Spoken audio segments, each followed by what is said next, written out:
How are you? Oh, pretty good, pretty good. 1 p.m. here. Just had a chocolate brownie, so It's sugar would free, you no 11 p.m. So you're yeah, pretty late for you. Not so bad for me. 9 p.m. for me. So any East Coast Aussies would be 11 Oh, p.m. you're like West Australia? Same as you, I think. Yeah. Yeah. That's cool. I heard Jared in the audience. He's definitely 10 p.m. Yep. Do you guys I have was a just middle time zone, or it's like you have the West? You have three time zones in Australia, or just uh, two? we're I think we're two. I know Queensland, New South Wales, one does daylight savings and the other doesn't. So end up with a Oh God. weird 1 hour time difference some of the year. You step over the border and suddenly you're late for an appointment. So, That's wild.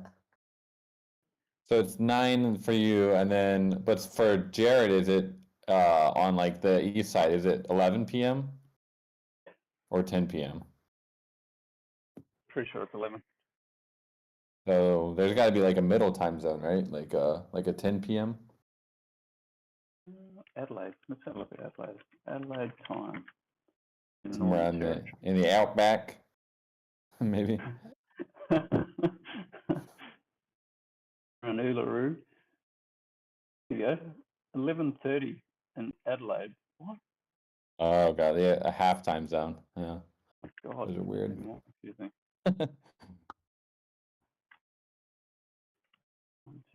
Let's see. So for this, let's see, for this conversation, let me see if we have an archive chat. I think we probably do. We could just I'm just going to ping a note in use, a couple other channels to jump on. yeah, I'm trying to find if we have a channel. I guess we'll just use the Hangout channel.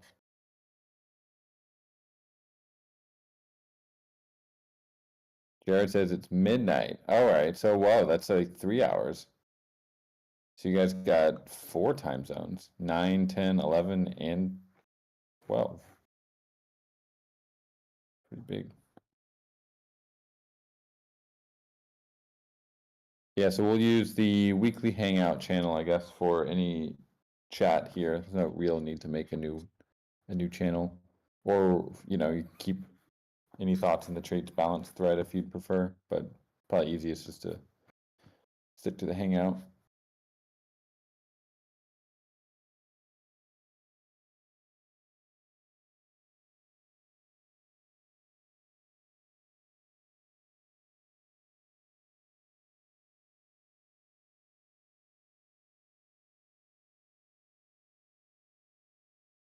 Okay, just did a ping as well, in case we got some interested listeners.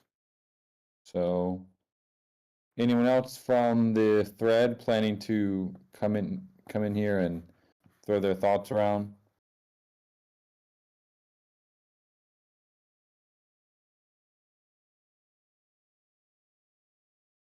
Open that Figma from before, the Miro. That's pretty cool. It's sweet. It's pretty much the same kind of app as Figma. Yeah. Miro, I guess generally is the same as Figma. It's a little bit more. Figma is more design oriented, where I feel like Miro is a bit more for just brainstorming and more like project management.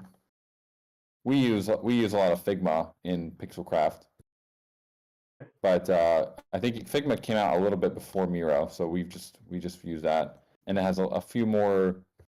It's more like for designers that are converting into CSS, so has a little bit like you can do cool gradients and stuff. I don't know if you can do those in Miro or not. Haven't really used it You that much. use native CSS in Figma. You can't use it, but you can.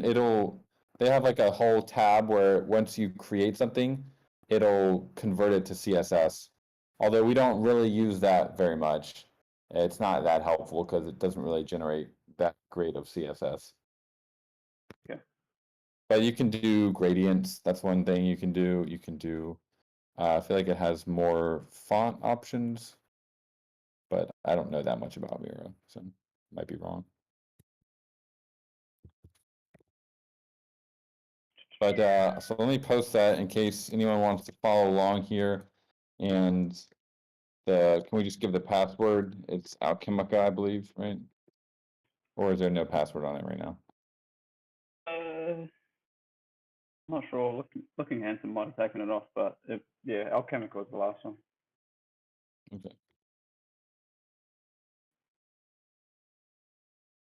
Well, whoever was leading it last time, that was really cool. You can kind of grab everyone and move them. That was really helpful. You can't do that in Figma, at least not that I know of. You can kind of with Mirror, you can grab everyone and move move us around. It's pretty sweet. Well, was looking handsome that was kind of controlling it. I actually am not good at mirror at all. I think you can just click on the side and bring people to you if you want. Mm-hmm.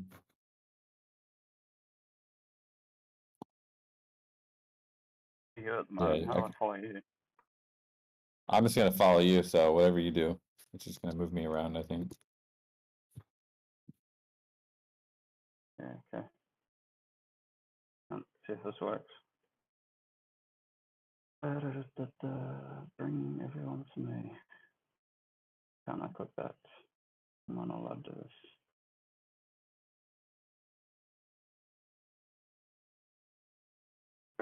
That's interesting. You've got all sorts of different roles.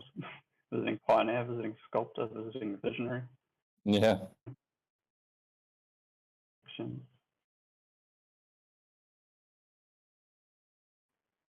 All right, looks like Zombie Shepherd has the live stream going, so we can start whenever. Okay, cool.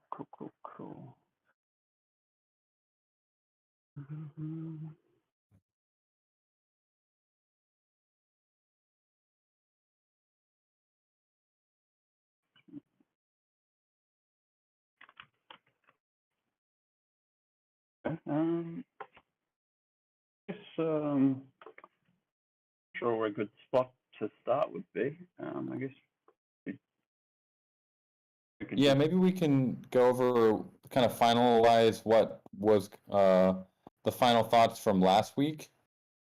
Kind of summarize or the last call that we had, and then get into the new ideas that were proposed in the time since.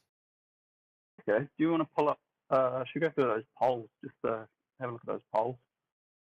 Just like a quick Yeah, summary for anybody that might not have been here last time. yeah, I'll have to Chat are find you them. using? Using the weekly Hangout chat. Yeah, those were probably pinned. I don't remember which one it was actually. Let me see if we had a channel for it. I think we even used Gotchiverse. It could have been. Yeah, I don't see them pinned in Weekly Hangout. It's Gotchiverse. Okay. So they're also in the Mirror Yeah. board as well. So the first one was are you can maybe screenshot them or screenshot two at a time here. Okay. So the first one was for general traits, should we implement the buff plus the nerf or just the buff only? And it looks like 21 voted buff plus nerf. Oops, someone just voted just now. And 38 voted for buff only. So pretty much almost 2-1, but not totally conclusive, but pretty skewed towards the buff only. So that means that contrary to what we initially proposed, the traits would not go down when you increase something. So if you increased your, for example, movement speed, your carrying capacity would not go down. Or if you increase your carrying capacity, movement speed would not go down. Number two. Yeah, So number 2, how many? This was kind of a question for how we want to value BRS in the Gotchiverse. How many 500 BRS Gachis should it take to take down a high BRS Gachi, which would be like a 900, basically a Rocinante or a lucky Gachi. So one Gachi got 6 votes, 2 to 5 Gachi got 45 votes, 6 to 10 Gachis got 19 votes, 11 to 50 got 4, and 51 to 100 got 4 as well. So it looks like there the overwhelming majority was towards 2 to 5, which is interesting.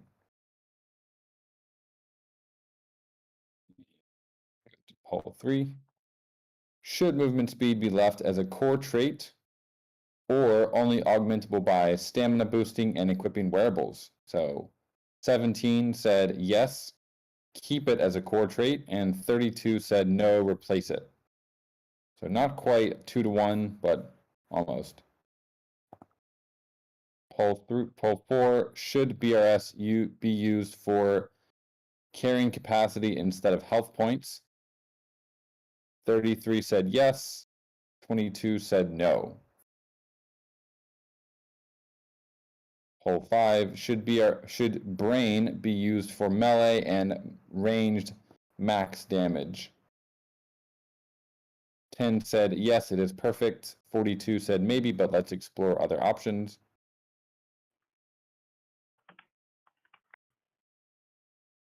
Poll 6, should low energy give mana regen and high energy give mana capacity? This would be referring to AP action points.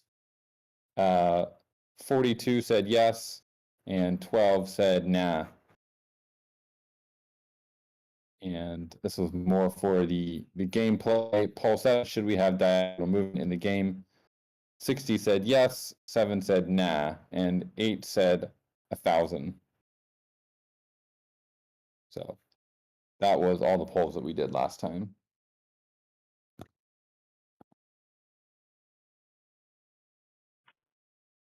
Just quickly touching on that diagonal movement one.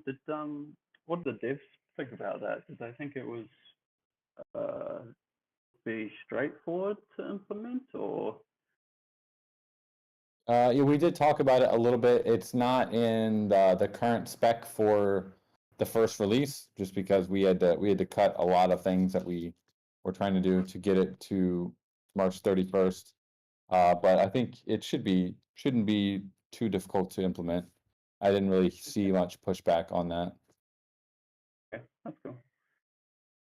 The only weird thing about it is because we don't have angle views for gotchis. We have they're not 360, so you can't like turn it to a 45-degree angle. And so if we do implement it, we'll only be able to do like you'd be moving that way, but it won't really look like, you're not going to be tilted at that angle, because we don't have these. They're not 3D objects. They're 2D pixel with baked in side views. So we'll have to see how it looks. But that's the main reason that we didn't do it initially, is because of that concern. But we can spend a little bit of time to see what it's going to look like. Give you guys a demo. I was playing around with a bit of skew in Phaser, and with the front and back views, you can add like a little bit of skew, and it kind of comes off as a nice diagonal, Okay. a faux diagonal view. I don't know if I've got any screenshots of where I was doing it, but yeah, not too bad. Okay, that's cool that they went against it or anything. So yeah. What was the other one? There was one of those other polls we had too. I just wanted to get a bit of clarification on the strongly supported poll 6. Should low energy give mana regen and high energy give mana capacity? I think that one was more about the inclusion of mana more than that being the particular offset. Just post that in here. So, like what we've been talking about in the chat is having that offsetting, or the AP offsetting something else like HP or something would make sense than directly offsetting the regen. Yeah, I think it was more kind of, we weren't really sure what to put in that in energy, but we knew we didn't want carrying capacity versus movement speed. Got brain. Very strong support for the melee versus ranged max damage. It's pretty good. It seems like a pretty small trade-off. I've got a question. Can I ask a question about the wearables? The function of the, I guess, the melee and the ranged wearables. Can you equip, say, a melee wearable? It's pretty much going to be its only function, isn't it? To be, say, if it's an attacking melee hand wearable, it'll pretty much just have one attack initially. Yeah, initially we're not gonna get a lot of we won't really have spell casting or more advanced use cases for the wearables. It's just not in the scope of what we can even conceive of delivering within a couple months here. And so initially it'll just be more of an attack. The goal there is to have every wearable will be unique in its own way. But we won't necessarily have spell casting like right off the bat. Okay. It will just be kind of just slashing and burning. Okay. So for the original trait maps, we've got melee damage and range damage. So like the very first implementation of the traits, what do you foresee that looking like? Like Gotchi will have types of attack. He'll have a melee attack and a ranged attack, and that will pretty much just dictate the strength of each of those. So the base attack without any wearables will be a pretty weak heart attack that you guys have seen already. And then if you equip a wearable, if you have it in your left hand, we will most likely have two ways to do an attack. You'll have probably the space bar for one of them, and then another key for the other hand. So you could theoretically have a ranged wearable. So once you equip it in that hand, you're only going to have that attack. Like if you equip your bow and arrow to your left hand, if you use a left hand attack, you're gonna use your bow and arrow, which is a ranged weapon. So if you wanted to have a melee attack on the other hand, you could, but you would have to equip that, and then you would have to use the right hand attack with that weapon. Okay, so initially we might when we first get traits, we don't have all the wearables nutted out just yet. It'll be the range damage and melee damage won't mean a lot. I guess it won't mean a lot initially anyway, because we'll have pretty limited battles when we first get into the Citadel. Yeah. Okay. Yeah, PvP as far as fighting other players. That's mainly going to be a grid thing, but we are going to try to get the arena out fairly soon within CR2 to introduce kind of Gachi combat, because I know everyone wants to be able to fight Gachis. But the main PvP will be in the grid. However, we will have walls, and we will have these Alchemica deposits within the game that you will need to attack to open. Like it's like the Alchemica have been there long enough, so they've been there too long, or they just arrived in that way. They'll be kind of congealed, and you'll have to attack to knock them open, kind of. It won't just be a situation where you can run up and pick it up. You obviously have to shoot some hearts at it to unlock it. And then once it's broken, it'll kind of spill out in that radius.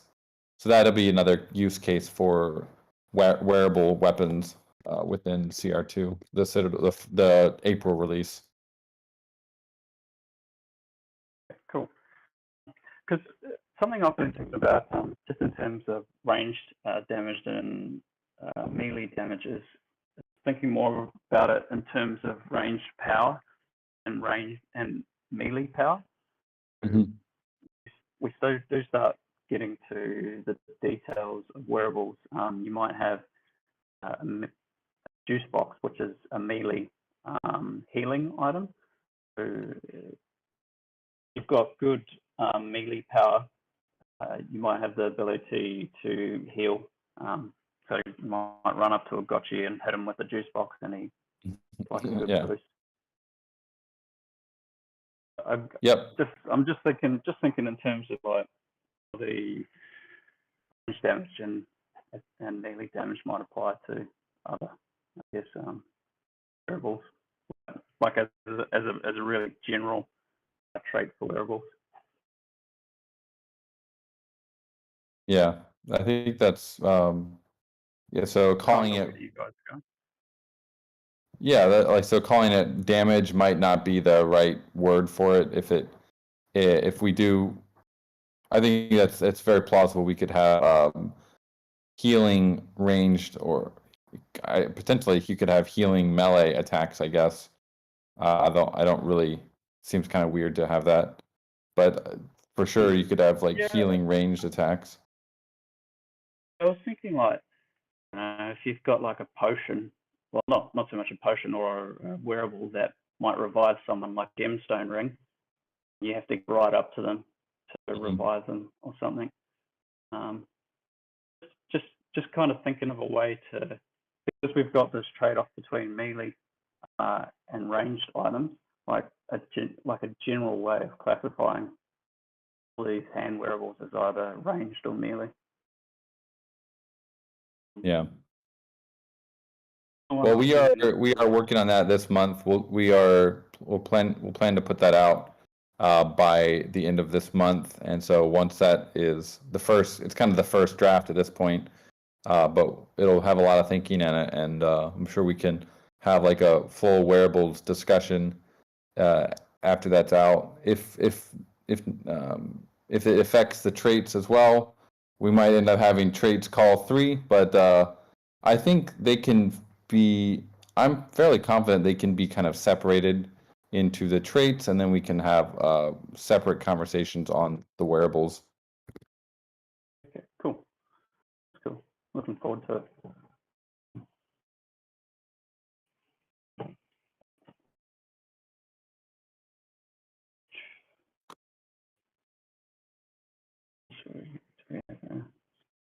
Does anyone else want to come up, and we'll get into the new stuff here, I guess. Feel free to raise your hand.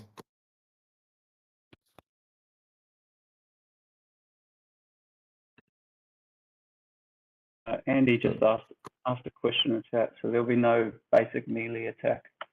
I think you answered that before with the hearts being the base attack. Yep. All right, so maybe we can, I see Jared asking if BRS will become carry capacity, what will be health points? So maybe we can look at the work you guys have been doing the last couple weeks. We've been kind of coming up some new options here, and maybe you can go over what our the consensus has generally been, and then we did have a couple new thoughts today, moving in a slightly different direction. So we should probably summarize those, and then we can go from there. Yeah, sure. I'll just post up. I'll post up one of them, the one with evasion and crit on.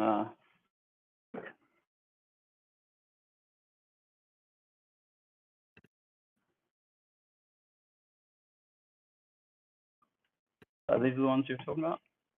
Yeah. So for anyone who's not in the channel, we got the energy.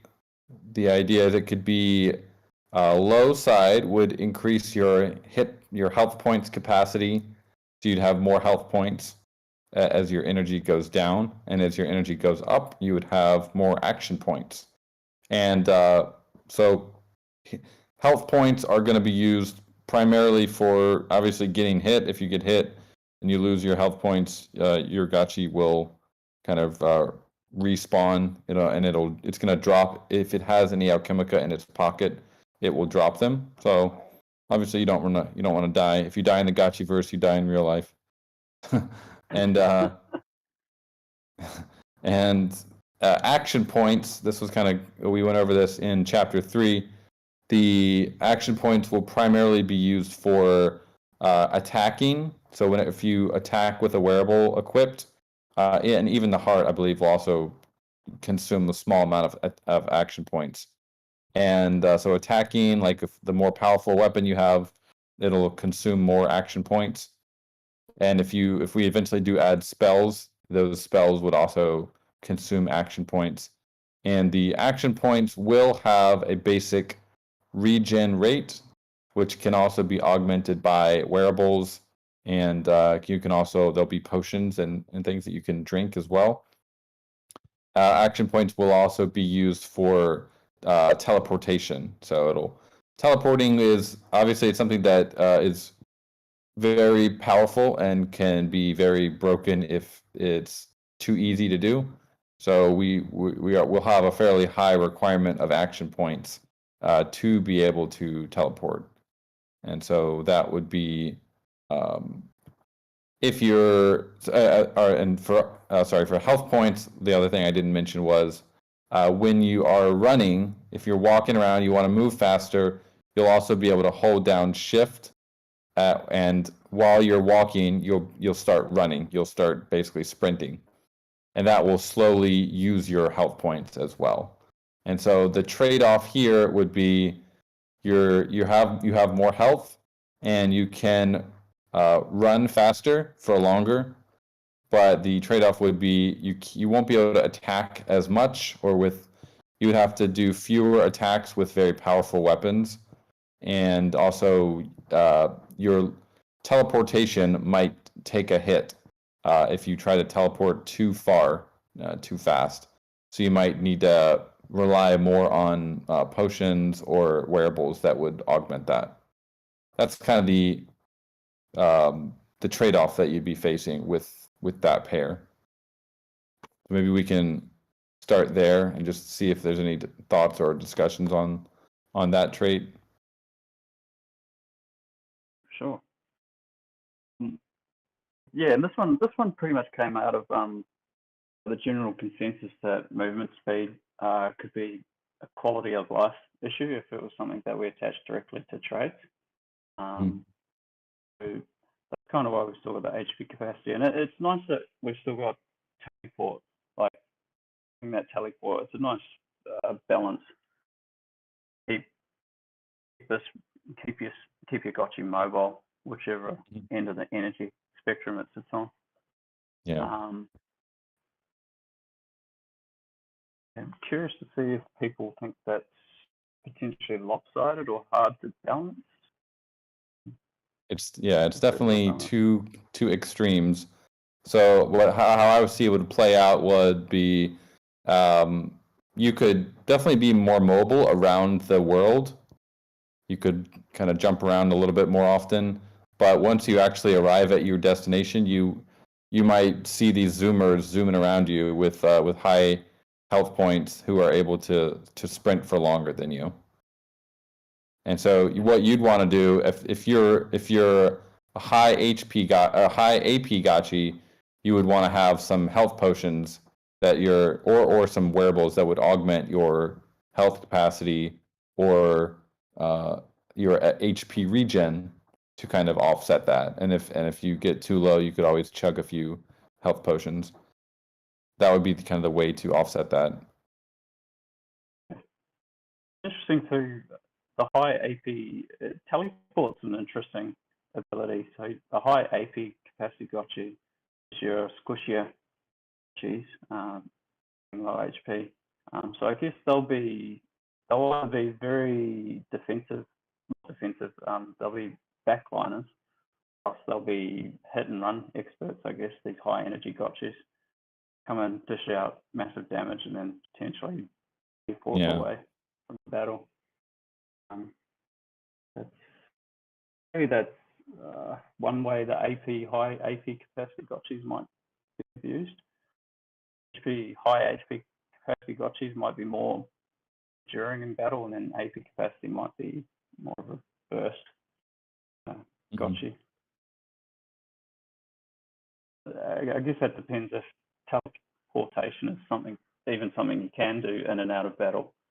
It might not even be something you can easily. Yeah. It might be something more like you get to a certain teleportation zone or way device, you use that to teleport just to avoid people in a battle picking up all their chemical and then just teleporting straight out of it back to their homes.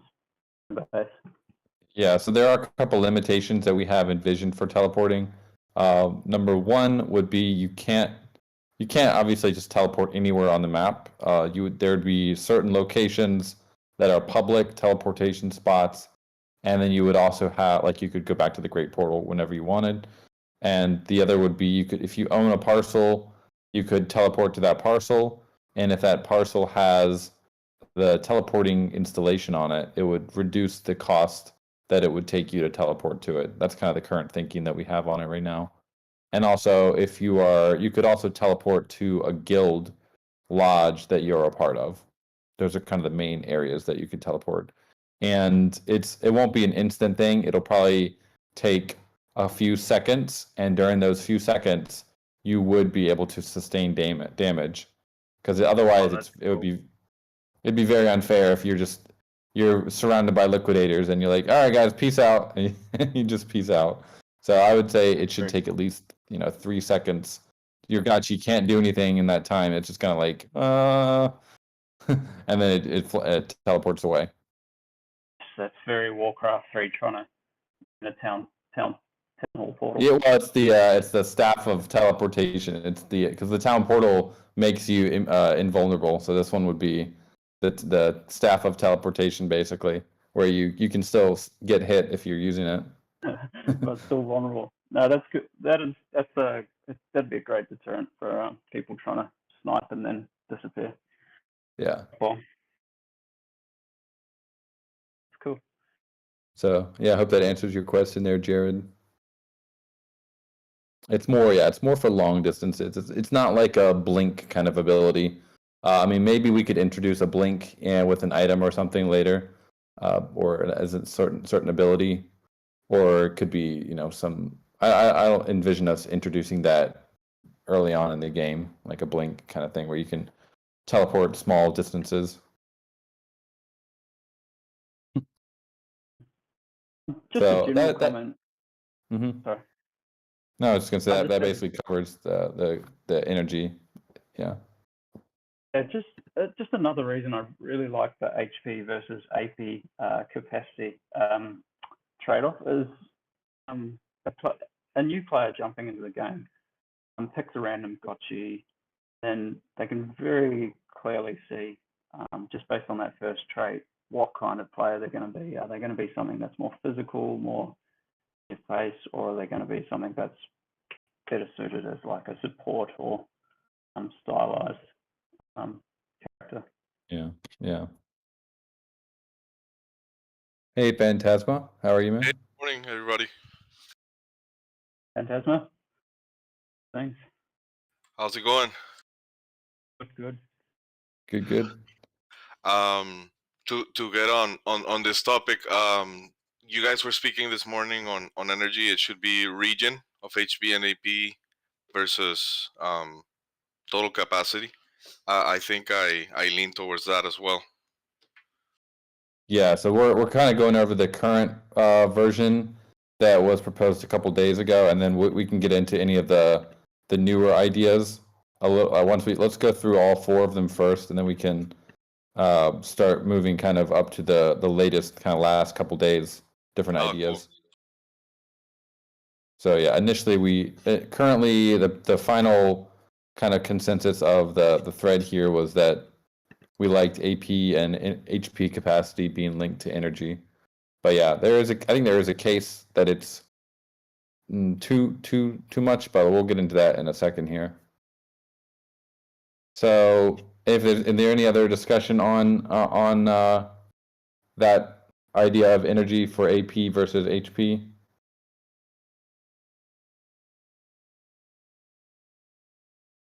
If not, we'll go on to 8 aggression, which is fairly simple here. We got I was saying today, I think armor is it's weird to call a naked Gachi give it armor because they're not really, it's not really armor. So I was saying we should change it to toughness. If we could still have it, it's just it's kind of weird to call it armor where there's no armor on them. So aggression would have basically high aggression would be attack speed and low aggression would be toughness, or yeah, it would basically reduce damage to your Gachi, which I kind of feel like that's this. Armor is a weird thing because it's basically the same thing as just giving your Gachi more health points. It obviously there are differences, but what it really works out to in the end is just, oh, my Gachi is gonna live, it's gonna last longer in combat. So I feel of the traits, that is kind of my least favorite in a way, and one I feel we could relegate potentially to just wearables, but I'm not really sure what we would replace it with. Okay. Tough one. Toughness is, yeah, I like the idea of toughness. It's a lot more. It's a bit more generic, so it gives us a bit more room to put a bit more meaning than just it's just extra HP, I guess. Toughness or like defense power would be another name for it.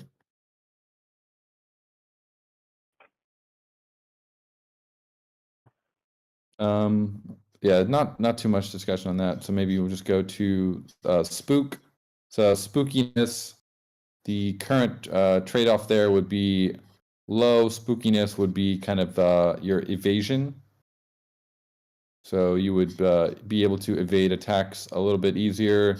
And how that would work in the game is that if there's a fireball flying towards you, it's just going to pass right through you and going to keep going. That's basically you evading it. And if it's a melee attack, it'll just miss. It just won't damage you. I'll have a little whoosh kind of sound. And on the other side, high spookiness would be critical strike, which would basically it would multiply the damage that your weapon or your attack does. And I think we kind of started expanding that a little bit more to include if you had a heal, it would also be a critical heal. It wouldn't only apply to damage, so it could also apply to other things.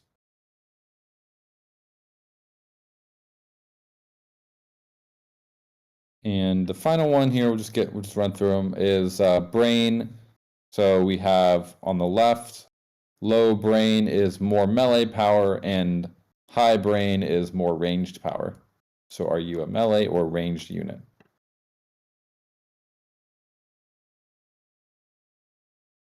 So that's pretty much where we left off. As in this thread, the last couple days, there's been a little bit more discussion in the last few days, and I think that's what we're trying to bring that to fruition here on this call. Kind of get as close as we can to a final sig prop to propose to the community to kind of update chapter 2. So is any of this on the Mira board yet? Any of the new ideas? I've got them down in a section here. I'm just looking at it at the moment for the different ones. Okay. There's the one we just talked about there. Yes. Yeah. I'm just trying to think what variations we have. Probably I'll call this toughness. Toughness is a better name for it.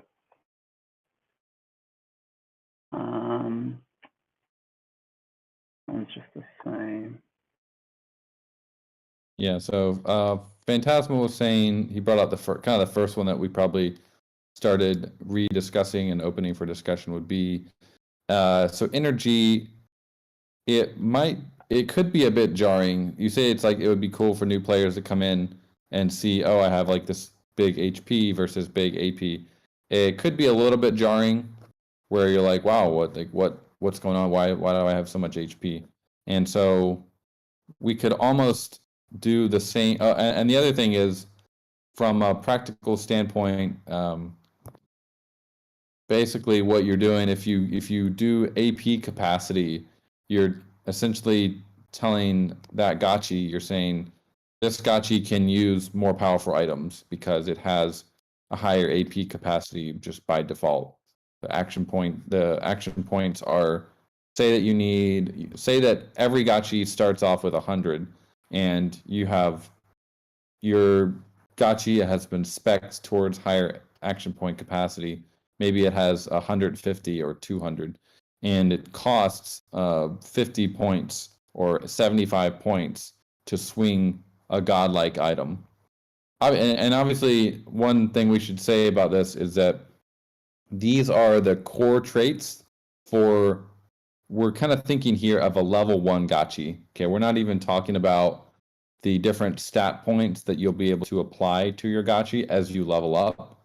And pretty much all these options will be also potential options you can add on to your Gachi as it levels up. So if you have a level 99 Gachi, you could theoretically dump all of your points into action point capacity, and you'd have huge action points. Or if you wanted to buff your HP, you could do it there as well. And so what we're really just talking here is like a kind of a level 1 Gachi that hasn't been buffed at all.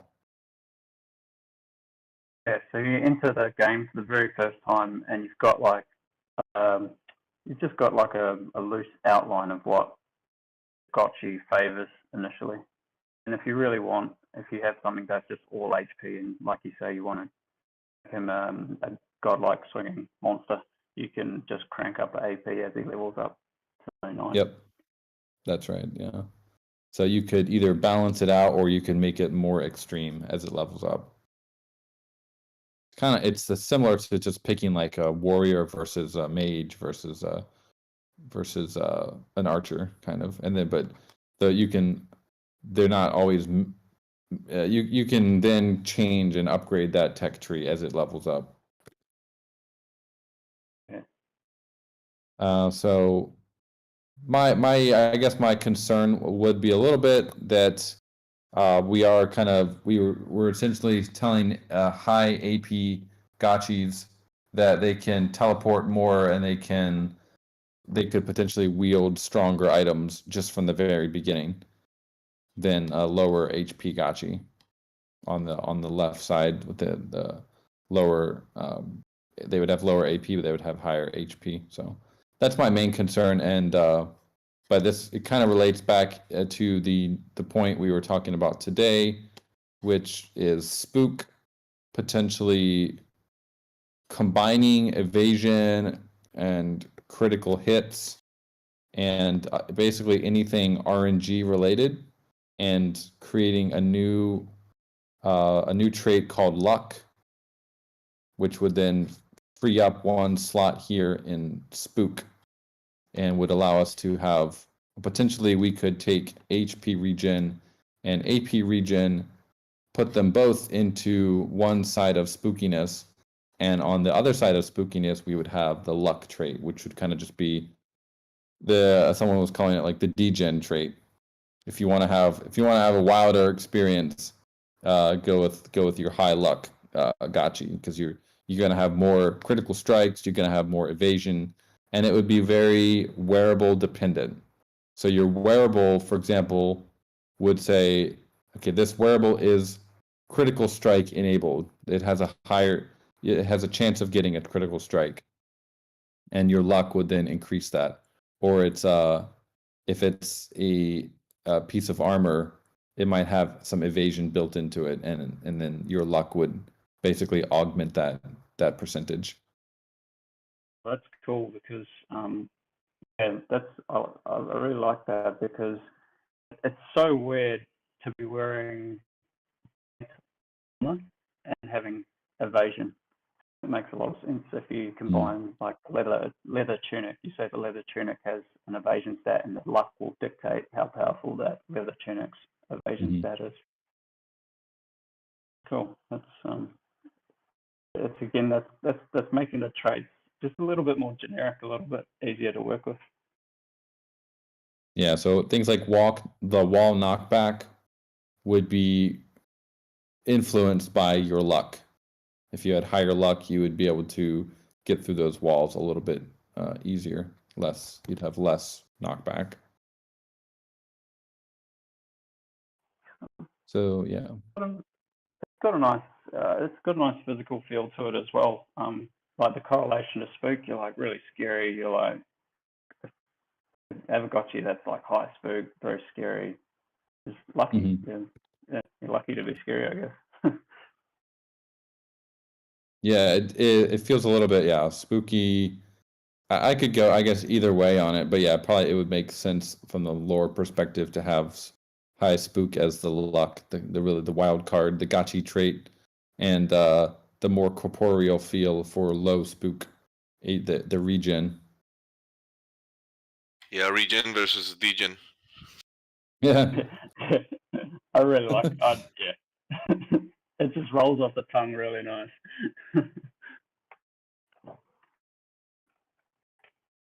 So then, all right. So then we have energy is HP versus AP. Aggression is toughness or armor versus attack speed. Spook is HP, AP, regen versus luck. And luck could also encompass things like if we have treasure chest, you open it.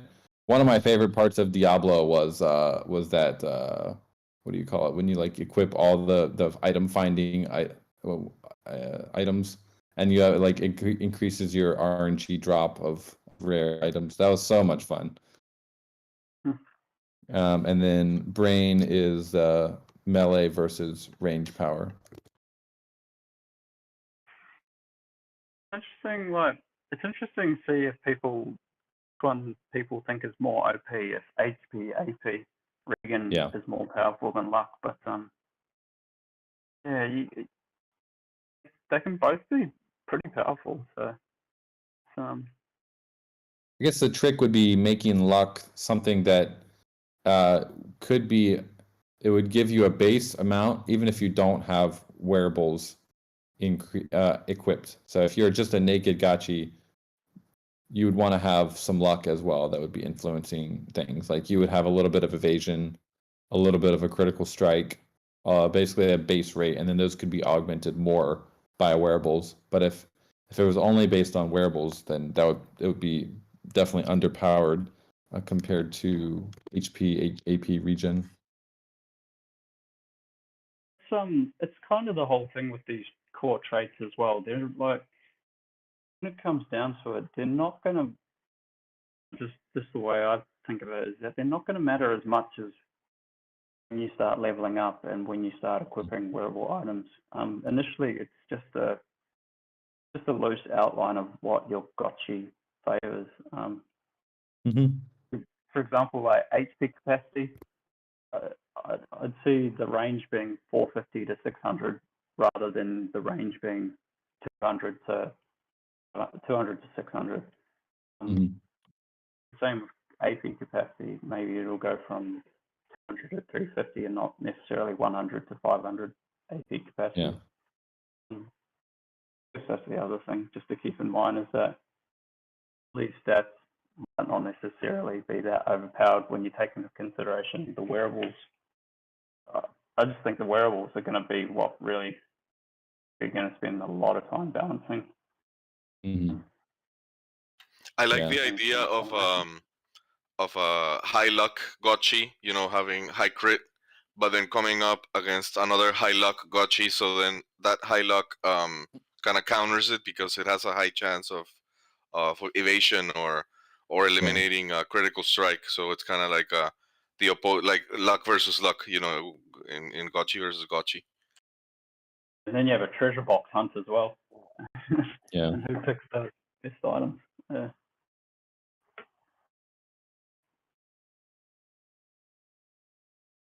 yeah.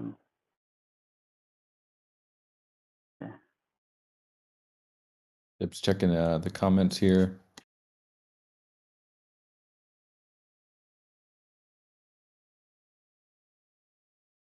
Nope, I guess average brain ain't gonna do much fighting.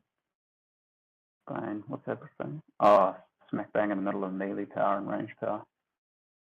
Yeah, so this is where the other part of the discussion is which is if you start off with and brain is you're 50 brain, everything is 50 as a Gachi.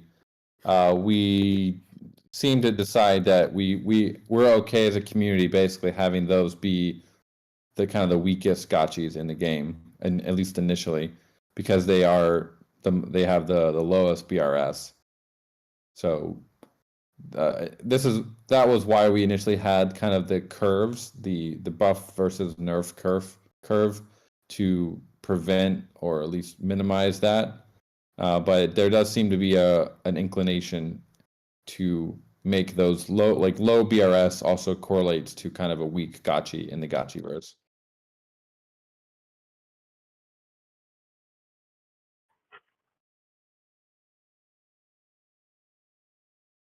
I mean, we can continue that discussion. If we're pretty settled on that, then that's fine. I think it is what it is. You know, it's these are NFTs.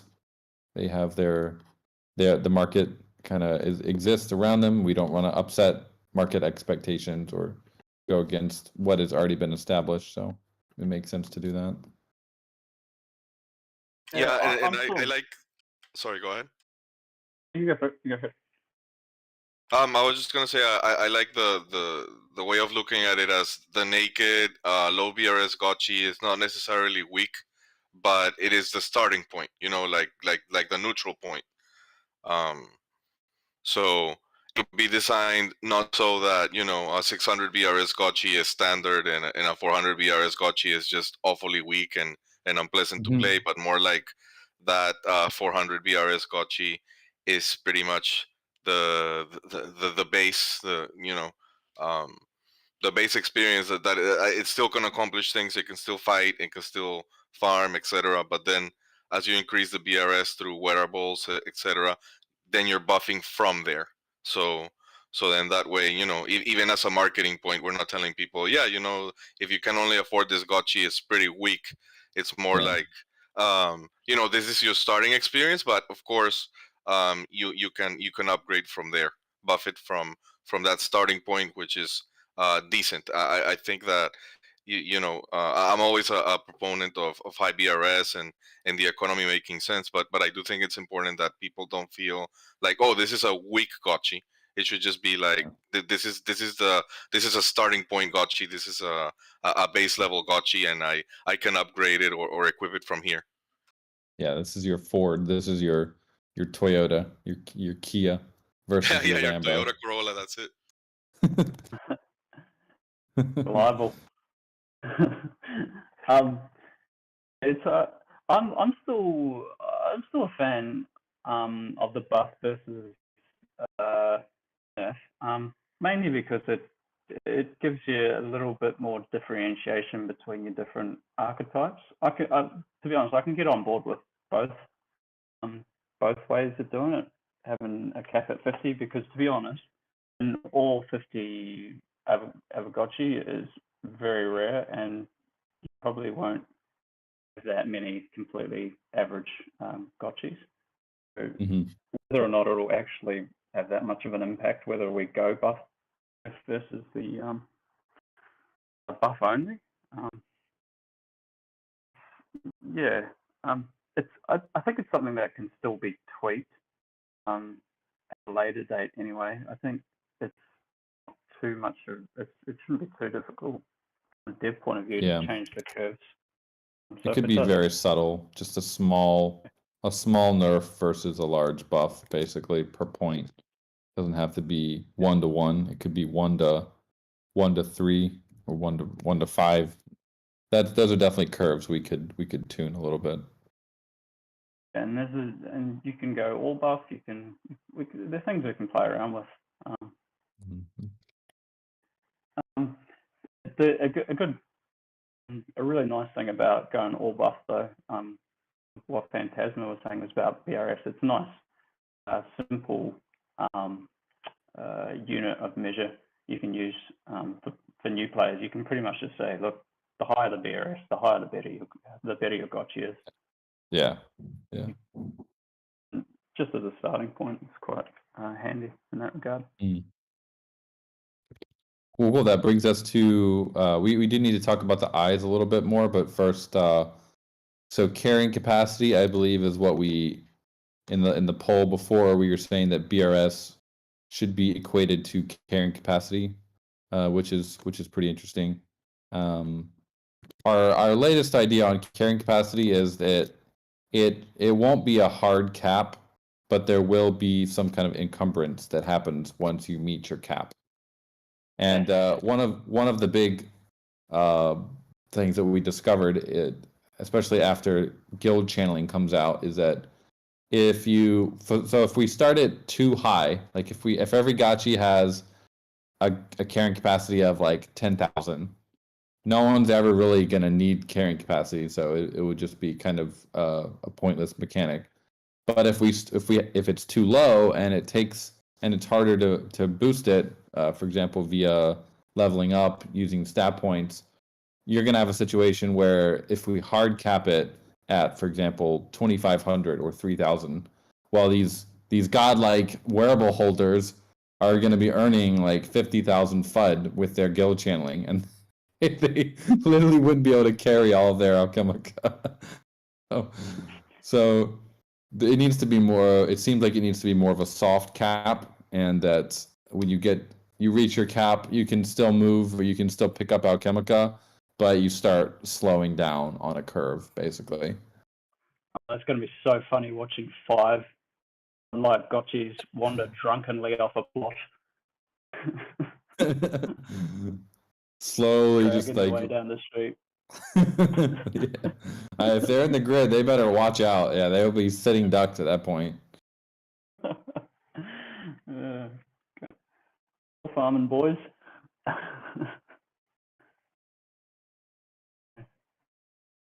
Encumbrance, that's a cool stat. That's a cool stat, and it is really nice specs. So yeah. So the idea that carrying capacity right now in the game, it's set to about 100. And I think it seems like a small amount, especially compared to how much Alchemica we're planning to give out in the first phase of the game, which will be a pretty good amount. But actually, if you think about how many players we're going to have playing, potentially 1,000, 2,000, maybe 3,000 players at a time, it actually comes out to about a couple hundred Alchemica will be, like, on average, picked up by every Gachi. So 100 actually seems like a decent point for a starter Gachi. And then if you have higher BRS, if we are using BRS for the metric to increase carrying capacity, then 100 would be the starting point, but it could be increased up to a couple hundred. And then later, if you want to continue augmenting it higher, you could spec your points into more carrying capacity every level. Yeah, sounds good. And maybe some wearables like the clutch, like a clutch looks like a purse, so you can some wearables can give a little bit carrying bonus. For sure, yeah. Wearables, there will definitely be some wearables that have that bonus.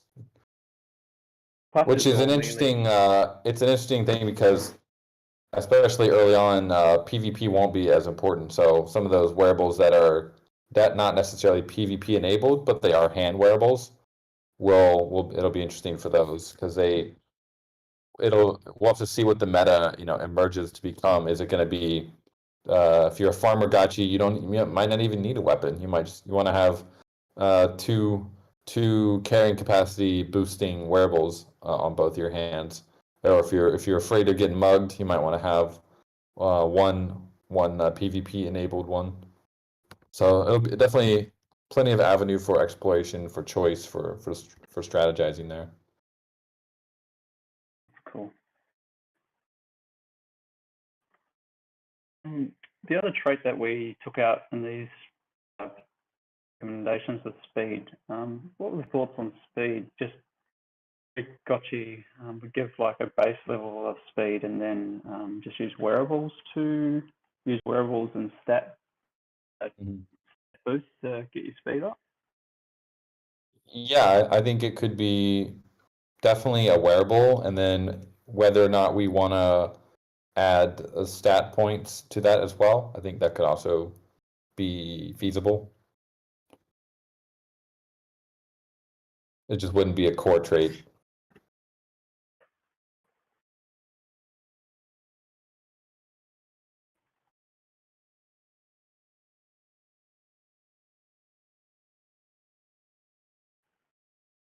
So we got on the mirror board here, we got, I think we're essentially talking about option 3 at this point, if anyone else is following.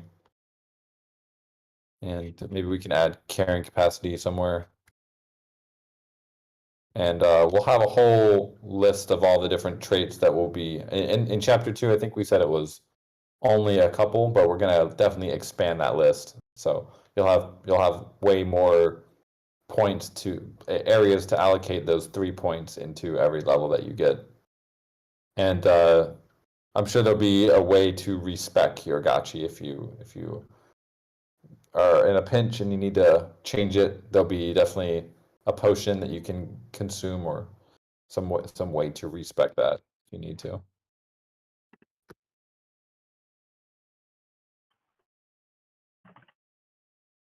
Okay. Actian's saying, sorry to go back to energy, but how will high HP Gachis get more action points and vice versa? Right. So if your Gachi has core traits that are in the high area, like 97, 98, the main way that you'll get more of the other one would be using your level points that you get at 3 per level, and also by equipping wearables to boost those, whatever one that you feel you're missing.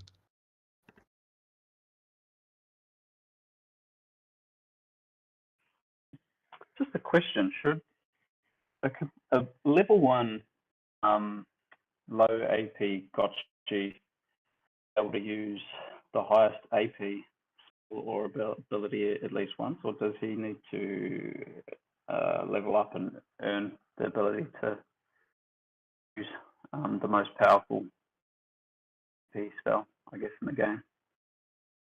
Yeah, that's so the question there is, for example, the most powerful weapon, like if you had the Hanzo Katana, should that cost more than it's possible for level 1 Gachi with full, let's say like 120 AP capacity? Or probably my thinking would be it should cost exactly that amount. Like it should cost everything you have.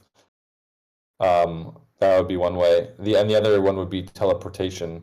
Yeah, if we go back to that, that's going to be fairly expensive. So it might just be out of reach for a level 1 Gachi without any wearables. That would be one way to do it. Or again, it could be right at the threshold. So basically, you have just enough action points to do it. Another idea I had would be the action points and health points are you have a total, but you could also exceed that total by chugging like a mana potion, an AP potion, or a health potion, which would temporarily boost you above the threshold that you have. So if you really needed to teleport, you could go and chug a mana potion to get enough AP to do a teleportation, even though you don't technically have that amount. That would be one way to get around that issue. Okay. Or you could go below your 0. You could go below 0 and then you get really fatigued or something for a period of time. Another way, I guess you could potentially do it. You could absolutely wreck your Gotchi by, like, say you've got 100 AP and a spell costs 150 AP. Yeah. You can still cast it, but then the AP is negative 50 and your Gotchi is pretty much just a walking target. Yeah, maybe. Yeah, yes, you could still. Well, yeah. I guess if you're below if you're below it, you couldn't do anything at that point. That'd be another way to do it. You'd have to wait for it to recharge above 0. Just a zombie.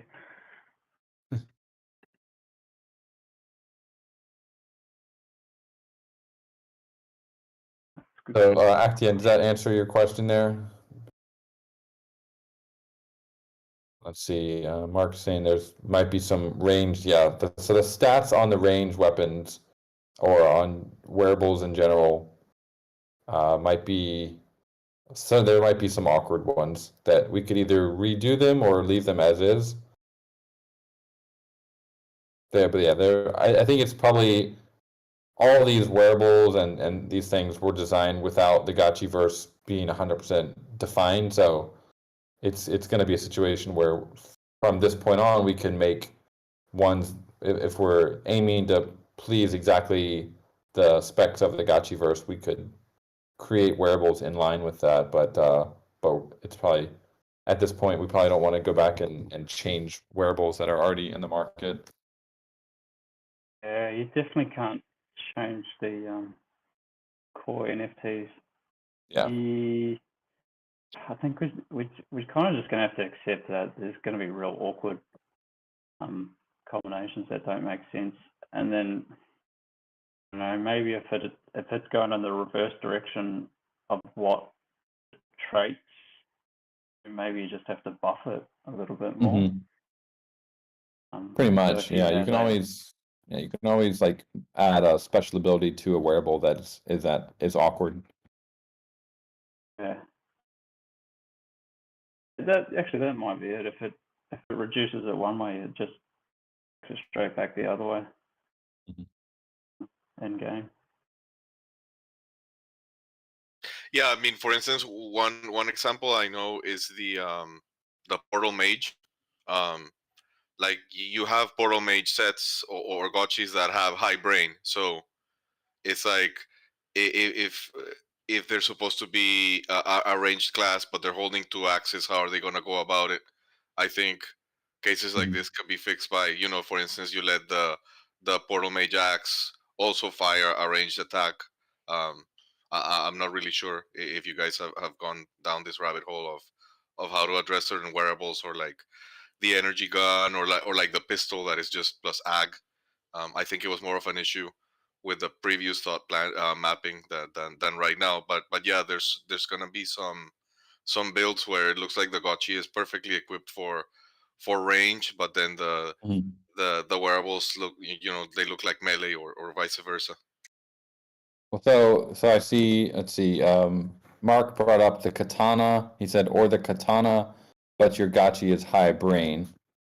So I just looked up the katana. It is +2 to aggression, +4 to spook. So actually, the katana would be like almost a perfect weapon for a high DPS Gachi because you'd have two aggression, so you'd be attacking faster, and then you'd have if we block as the highest speed one, the high spook one, it would be you might get more crits with it. So that would be pretty cool.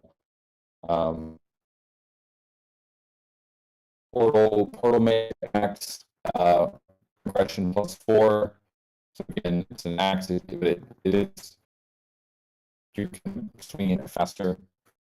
The Portal Mage black axe. You're breaking up a bit, coded in. Okay. Yeah, I'm behind the firewall, guys. Something occasionally happens. Liquidated disguise is wearing off.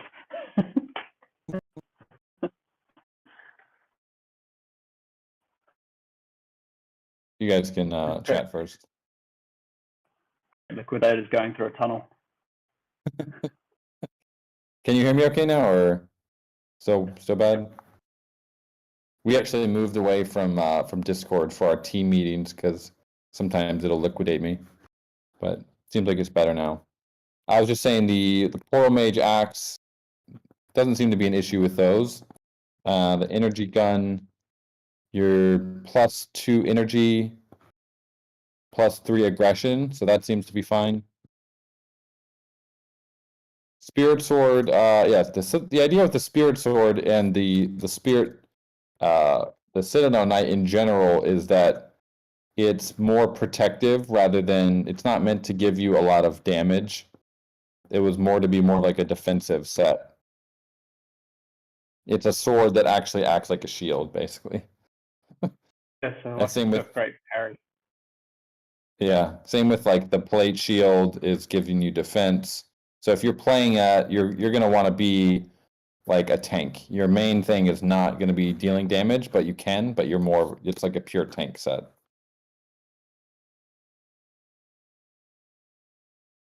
But I'm That sure. doesn't rule out the Mhm. fact that it's got high energy. So say for example that means pair it with a high AP Gotchi. It doesn't mean the Spirit Sword's not going to be devastating when you do use it as an attack Yeah. weapon. Mhm. Always be Yeah. pushed up, so it does quite a lot of damage compared to a pure plus act weapon like the Portal Mage axe. Like the Spirit Sword, being a mythical item, should still do more damage than a Portal Mage axe. Yeah. If we look at a couple more, we got like the Longbow. Aggression is negative, and now brain is positive. So that seems to work pretty well because you're getting range damage with brain. So I'm sure there's going to be examples though, but where they're kind of like there's like, let's see, I think Link Cube. Yeah, so Link Cube again, well, brain +6, so it makes most sense to make the Link Cube into like a ranged wearable, a ranged weapon. I was thinking like the Link Cube could be something you'd throw into like a group of friendly archers, and suddenly they will get like extra range damage for 10 seconds or something. Mhm. Like Well, it's going to have an like aura. It's a godlike, so it'll, by definition, yeah, it's going to have that an aura. Yeah, my question wasn't so much about individual items, but like think of, I mean, yeah, the example I know was the Portal Mage, because I have one Portal Mage Gotchi that it just has like 100 brains. So I'm wondering, it looks like a great melee Gotchi, but then the brain stat is directing me towards range. Okay. Or like there could be like a pistolero set. Gotchi that has two pistols in hand, but then they could be a number a zero stat brain. So they're like, I guess my question is, what do Gotchis that their whole wearables and their whole setup was pointing towards ranged or melee, and then their brain stat happens to be the opposite way. Well, I mean, obviously, there's nothing like preventing you from moving those wearables to another Gotchi that's better set. It's just you like that Gotchi, right? That's your preferred Gotchi.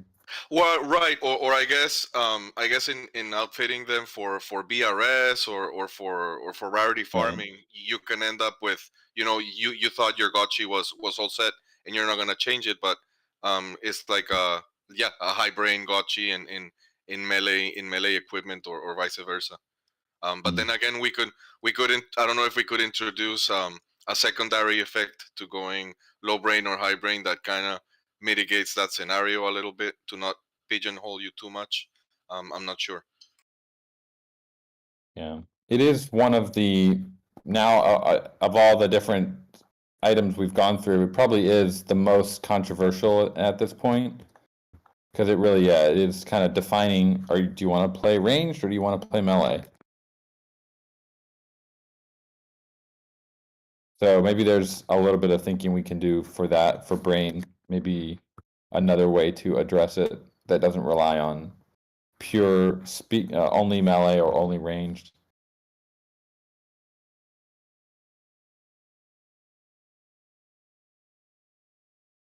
And again, it's not going to be devastating. Like it'd be very playable. It was just you'd be losing a little of the benefit of your traits if you played that Gotchi with if it's built for ranged, but you play as melee, it's not going to be the end of the world. You're just going to be a little bit less effective because you're going to start out a little bit weaker than you would if you had a pure melee Gachi. And you can Yeah, always that's augment it with points. That's one way I was thinking about it. You know, like so in the example I was using, so maybe you have one portal mage that is currently equipping 2 axes, but then it has 100 brain. So you say, let me switch out this axe for one ranged weapon, just so that I can activate ranged attacks and take advantage of this high brain. But should I get into close combat, then I have all this portal mage and one axe to really defend myself in melee as well. On the other side, you could have a Gotchi that has 100 brain, and all their wearables are geared towards range damage, and then they're more like a specialist. There was one idea we were talking about a couple of weeks ago. That's definitely out of scope for a little bit in terms of development, was potentially just changing range damage and melee damage to attack power versus range, just a range trait. Way a bow is still ranged, but if you've got high brain, your bow shoots a lot further than other bows. And if you've got a short range bow, then if you've got low brain, then you've got a strong bow, like a short range bow, but with a lot more power. A bit more difficult to implement, but I guess you kind of dodge this ranged item. A ranged weapon isn't actually doing more range damage. Does that make sense? Would that only be, so lower brain would be more range damage or more attack power? So all attacks are either ranged or melee still. For example, if you had a melee weapon, it has a range. It still has a range of attack. It's obviously its range is a lot close in. It still has range element. So you might be able to get your through enemies with the portal mage axe. It might have a bigger attack arc if it's got a higher range. 100 brain Gotchi wielding a portal mage axe might just have a bigger attack arc, the expense of not as much attack power. That's how it would work for a melee item, and for a ranged item like the bow, 100 brain means it shoots further, and 0 brain means it's a stronger bow, less range. Yeah, so the main consideration there would be, so say you have like a little dagger. So if you have high brain, that dagger is somehow going to have a longer range, I guess. Maybe it becomes a throwing dagger. Yeah, it's still a really short range, but there's like 3 Gotchis directly next to you. A long range dagger might hit all 3, and a short range dagger might just hit the first one. Just like a slightly bigger attack arc, or the hit area for the melee weapons just a little bit bigger with range. Got it. Yeah, there are going to be wearables that have like a kind of a cleave effect. If you think of like the Pit Lord with its big axe there, we are planning to have the cleave ability. That would be more of the attack arc, I guess. Whereas range would just be if it's right in front of you, but it's 2 Gachis away from you, you could still hit it with a 2 range item. Definitely. Actian just raised a good point too. It's pretty cool, because then you suddenly start introducing like variation for Gotchis in the same class. You like have a whole slew of Gotchis that are holding bows, but some of them can fire from a longer range, and some of them get a bit closer when they're attacking. Let's chuck this in at 4.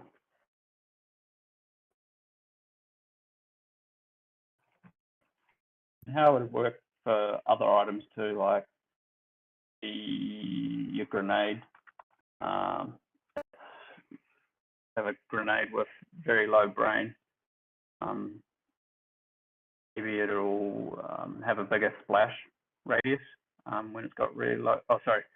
A high range grenade might have a bigger splash radius, and the low brain grenade might have a smaller splash radius, but it might be more powerful.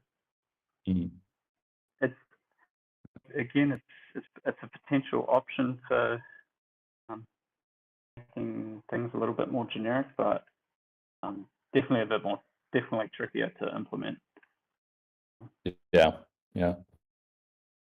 I'll definitely have a think on that. It's definitely an interesting one. We did consider range a little bit, but yeah, it seemed to be like, well, if you have a tiny dagger, it's a bit strange that it would have a higher range, but the magic dagger can fly, or like that's the weirdest one. But yeah, I guess when we talk about range, we typically think of gachis. So most of the weapons will be one gachi. Then you might have like longer range items. For example, the pitchfork will probably have, it's one of its bonus abilities will be it has a higher range. It's like a +1 to its range. So it'd be a 2 range, 2 gachis. So when we do the animation, it'll just go out farther. It'll just kind of stick out farther as the pitchfork. So might be a little bit complicated to do that because we might have to like handle custom animations for longer ranges. I don't know. That could be a little problematic, but it's possible. We'll have to think about that one.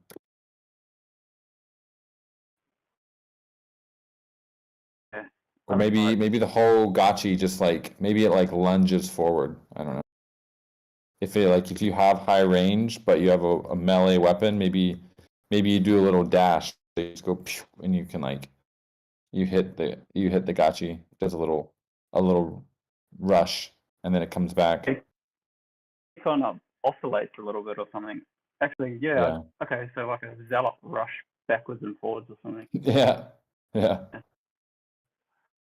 would be one way. Then we could keep the same animation, but it would just, if you're using a melee weapon with high and you have high range, it would be like a little charge attack every time you attacked. Back and forth, and it just picks up anything in its path. It could work. Cool. Well, I mean, I don't know. It might hit the first one that it hits. I don't know if it would, like, if it would like slash three liquidators in a row. It might just hit the first one that it hits. Why are you nerfing my dagger? Hit everything. You just want a line of death with your little the dagger. No, that would be cool though. Like basically, if you see a liquidator 3 gachis away, and you have high range, you kind of know, all right, my gachi has high range, so I should be able to hit this guy. And it would just lunge forward and then jump back. That could be pretty interesting. Yeah. Especially if it's it's almost like it's a poking maneuver. You lunge forward, attack, jump back, and then you're out of liquidator range again. Yeah. It's very cool.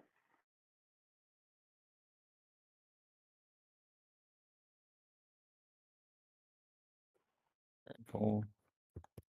All right, so we are on option 4 here. Do we want to go on to the eyes now? Or do we want to do any polls first? Any polls about these 4 core traits? Anything controversial or that we think maybe just do a quick poll? Does everyone like this iteration?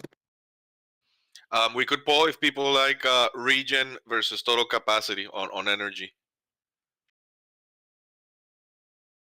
Like, does it to increase your total capacity or your regen rate of AP and HP for the energy trait? Sure. So this is going to be what, poll 8, I think? Should energy.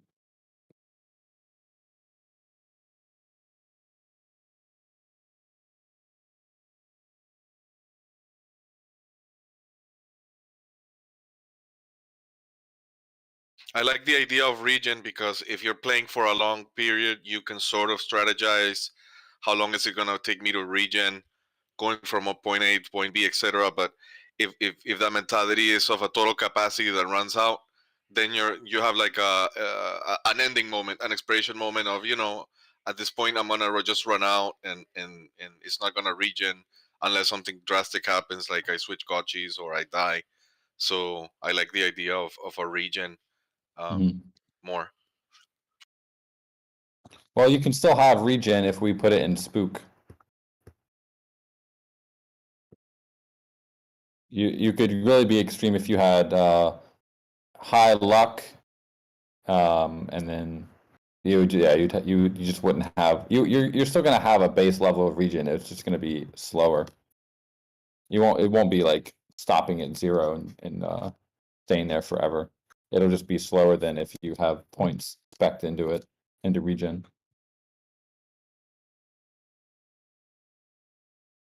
Right. I was forgetting that there is regen just in Spook instead of energy now.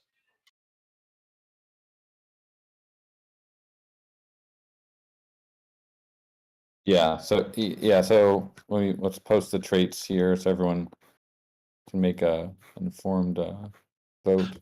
How balanced that is, though. If you have low Spook getting regen in both their action points and also their HP that they can use for running, and and high Spook is simply getting neither of those. Oh, shit. Option 3, introducing luck. Do we want to keep this poll, or because I think a more holistic, like option 4 has the kind of the more holistic option, which is we do keep regen, but you're sacrificing luck if you go that way. So I think that's right now it's 7-7. There's no consensus on that. And by the way, guys, we are in the, I guess we're going to be in the Gotchiverse channel. That's where the other polls were. So everyone over to the Gotchiverse channel.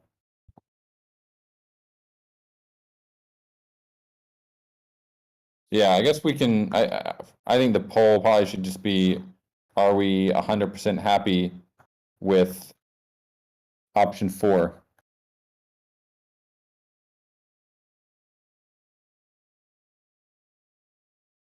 Yeah, should we click pop option 4?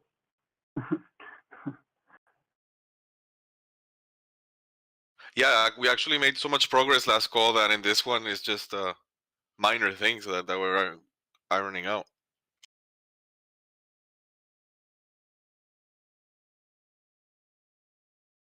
Yeah. Okay.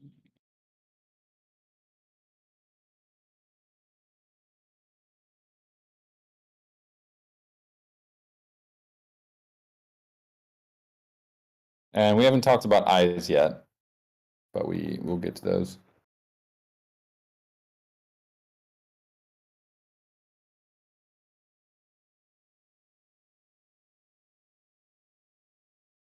Regen or degen? Can't wait to see how that actually plays out. Just think of the marketing opportunities going down. The memes, just think of the memes.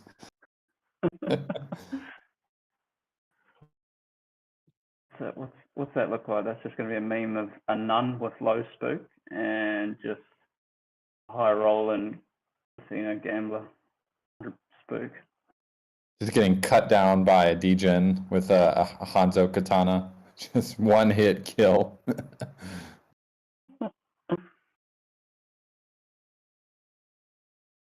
Better should have spec'd into evasion.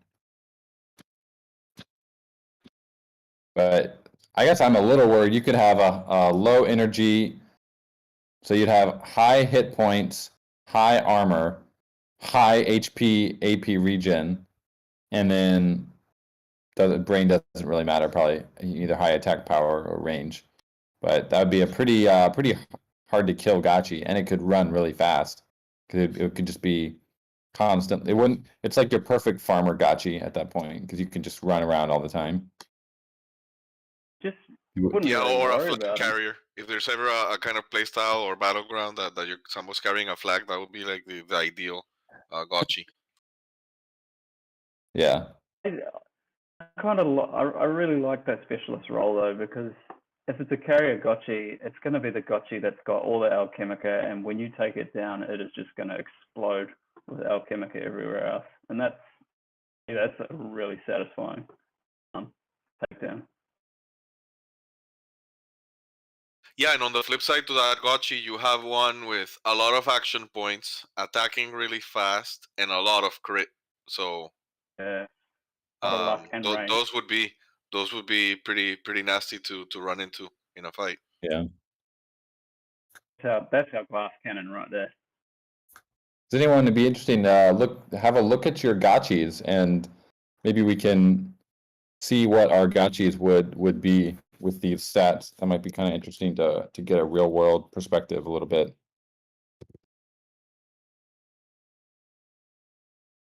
Like, are you happy with the way that your gachi is going to be played?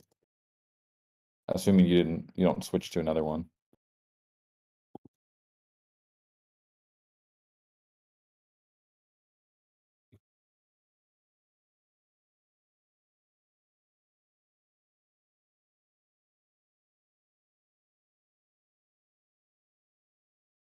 And then we can start probably working on some archetypes. We want to have we can do the what's that personality test? The 16 different like IP, INJ or whatever it is. We can do that for gachis.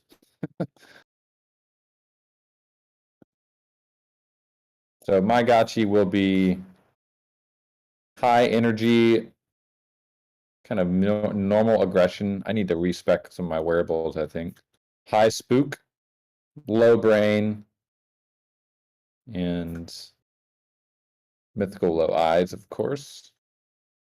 But uncommon high eye color.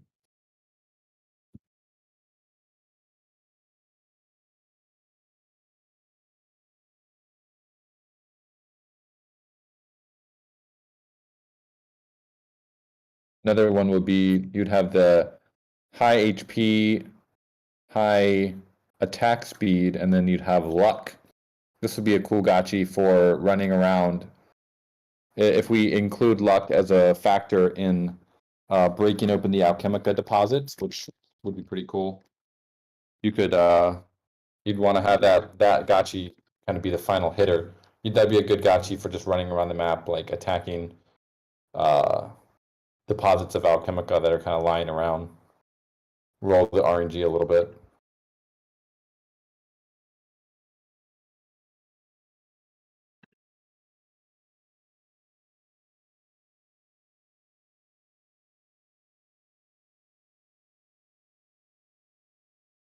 So are we 100% happy with option 4? Does anyone have any major concerns? Obviously, these are still very theoretical. We haven't play tested any of this, but from a theoretical perspective, we'll bring these to our game design advisors that we have as well and run them by them and see if they have any red flags. But at least we were able to fix a lot of the big low-hanging fruits, which is the movement speed, carrying capacity, and the glass cannon. Seems to all be pretty much fixed at this point.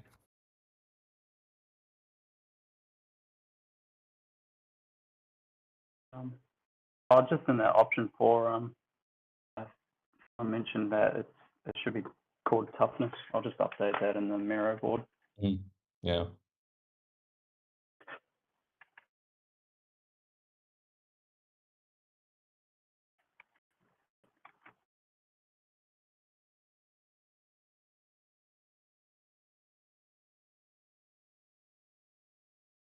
Yeah, toughness that's probably my least favorite one because it's okay. If I had to pick something to choose, I'd want to think more on that one. but really can't think of anything to replace it. It's such a common trait in like D&D, just in general. So makes sense to have it. I'm just trying to imagine what a tough Aavegotchi looks like. Someone needs to do some fan art with like a really grizzled, tough looking Aavegotchi. Like bullets just ricochet off its muscles or something. I don't know. He's got mutton chops, that's for sure.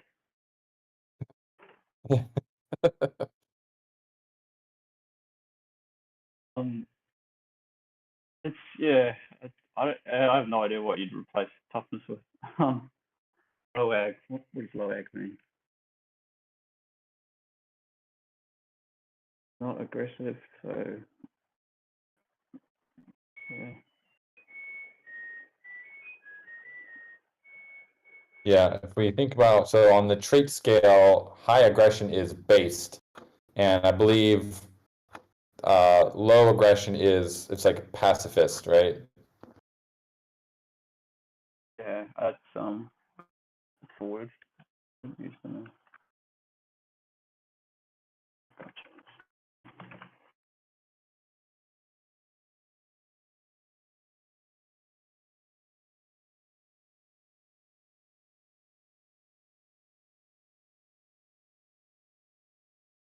Yeah, Zen I think Non-violent. is low energy. Yeah, non-violent. Yeah, Zen is low energy, non-violent. So it's tough. It's a little bit weird with the lore, I guess. It's like, well, Yeah, you can it's be a peaceful. tough but aggressive.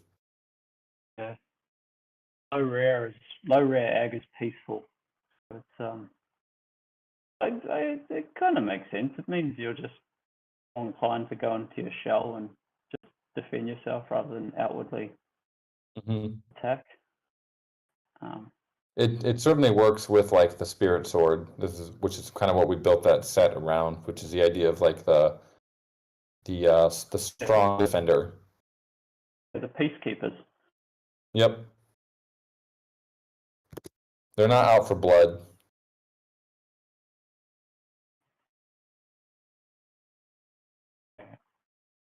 Yeah, you call it durability or something, or yeah. But the general idea, yeah, like you say, is just it's a base level of resistance damage.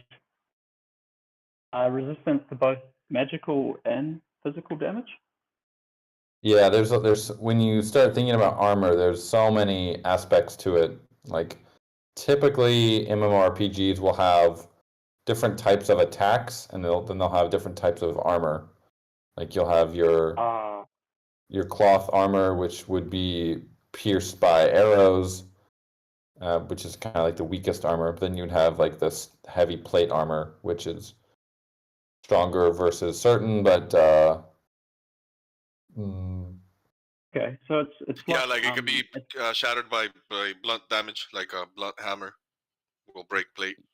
right. But like it always like it's confusing me. Like a blunt hammer is still gonna wreck you if you have cloth armor on. It doesn't Right. give you you're still gonna be it's like wrecked. it's a trait it's more like armor affinity. So if you're wearing magical armor, your toughness would dictate how strong that magical armor is. And if you're wearing the plate armor, it would dictate toughness would then dictate how powerful your resistance to physical attacks would be. Mhm.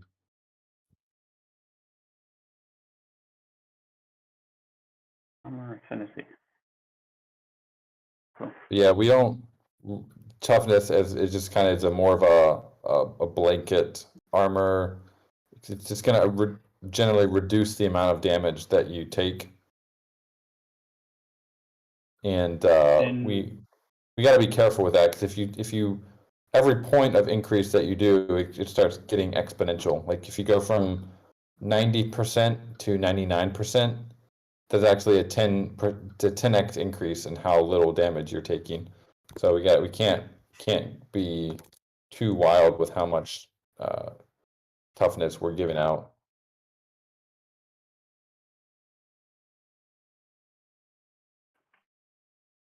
if it's just like a blanket armor, there's no. It's just like there's no give or take with that. It's a flat like, okay, you're gonna reduce your damage by 10% because you have toughness. There's no rock paper scissors mechanic there.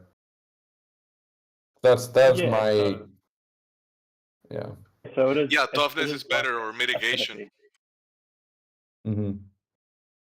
So So, sorry, Slick, go ahead. you are saying it's like an affinity to the type of armor you're wearing. So it wouldn't be a trait that just reduces all damage types across the board. It would be something that means you equip mage armor, your resistance to magic is a lot better. Right. Okay, so whatever armor you have on. So we have to introduce armor types at that point, which is possible. It's just there's a lot of complexity that comes with that as well, which we're not saying we can't do that. It's just it's more complexity for everyone to think about, which is always fun. Another wild idea, kind of a little bit backtracking, but would be instead of toughness, you would just have evasion, which actually is kind of funny if you think about low aggression. They're always trying to they're pacifists, right? They don't want to fight. I'm just going to evade all the time. But then that would kind of, yeah, they're very, very flighty. They just want to run away. That would go, it could be amplified potentially by luck. That would be one way, or it could be separate from luck. Then we wouldn't have to even really worry about armor as a core trait. It could be amplified by wearables that you have, and we could get more specific with wearable armor instead of having like a set type of raw toughness across the board.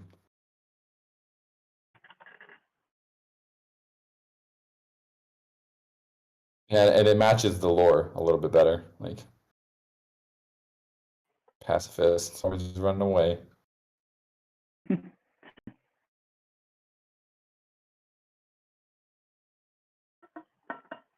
Yeah, I mean, as you develop the game, like there will be more mechanics that get introduced, right? Ideally, like healing or crowd control. So Yeah. the way I see it is all these defensive abilities should be under the same umbrella under low aggression.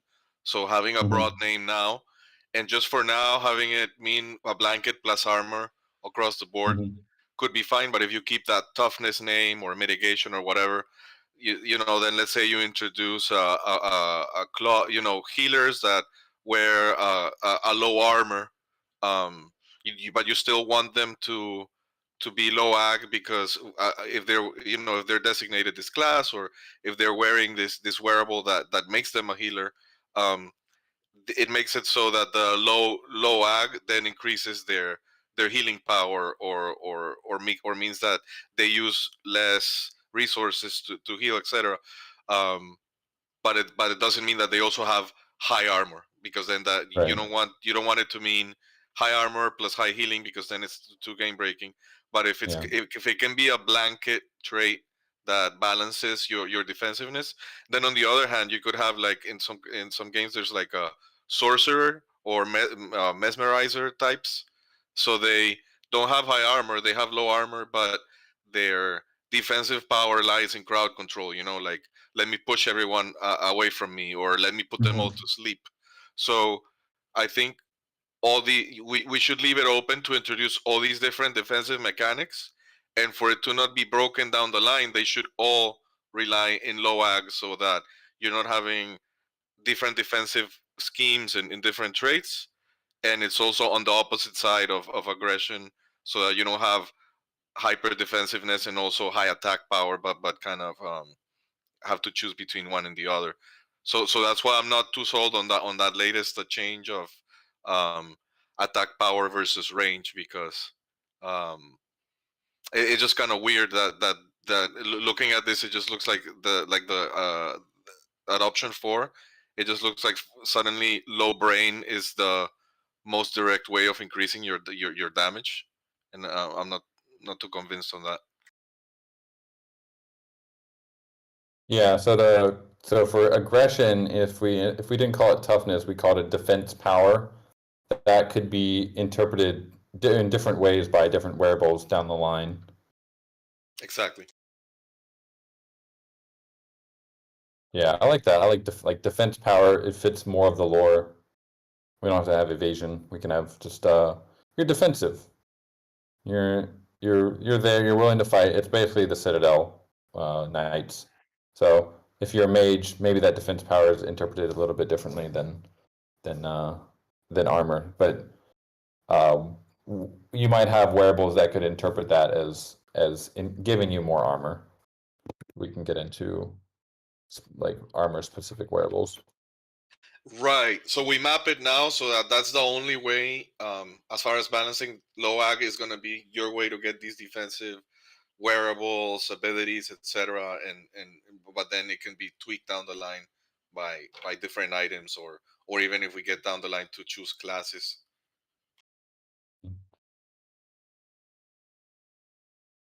And you're not a fan of attack power versus range?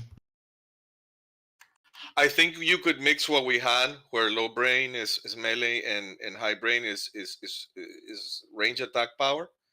But then I do like the current idea. It could be like a double effect, right? So if you're low brain, you do high melee damage, but then it could be compensated as to you get a shorter range on your range attacks, but they're not necessarily so weak. Um, and then if you have high brain, you have a lot of ranged attack power. But then if you're in a melee situation, as this proposes, basically if you're a high brain caster type, your melee attacks won't hit as hard, but they get the benefit of a little bit of extra range. Mm-hmm.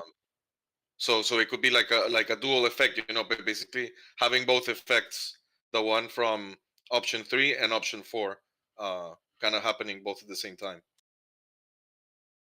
Okay, so low brain's higher attack power and higher melee range, you mean? And high brain is slightly more range and more range power, you mean?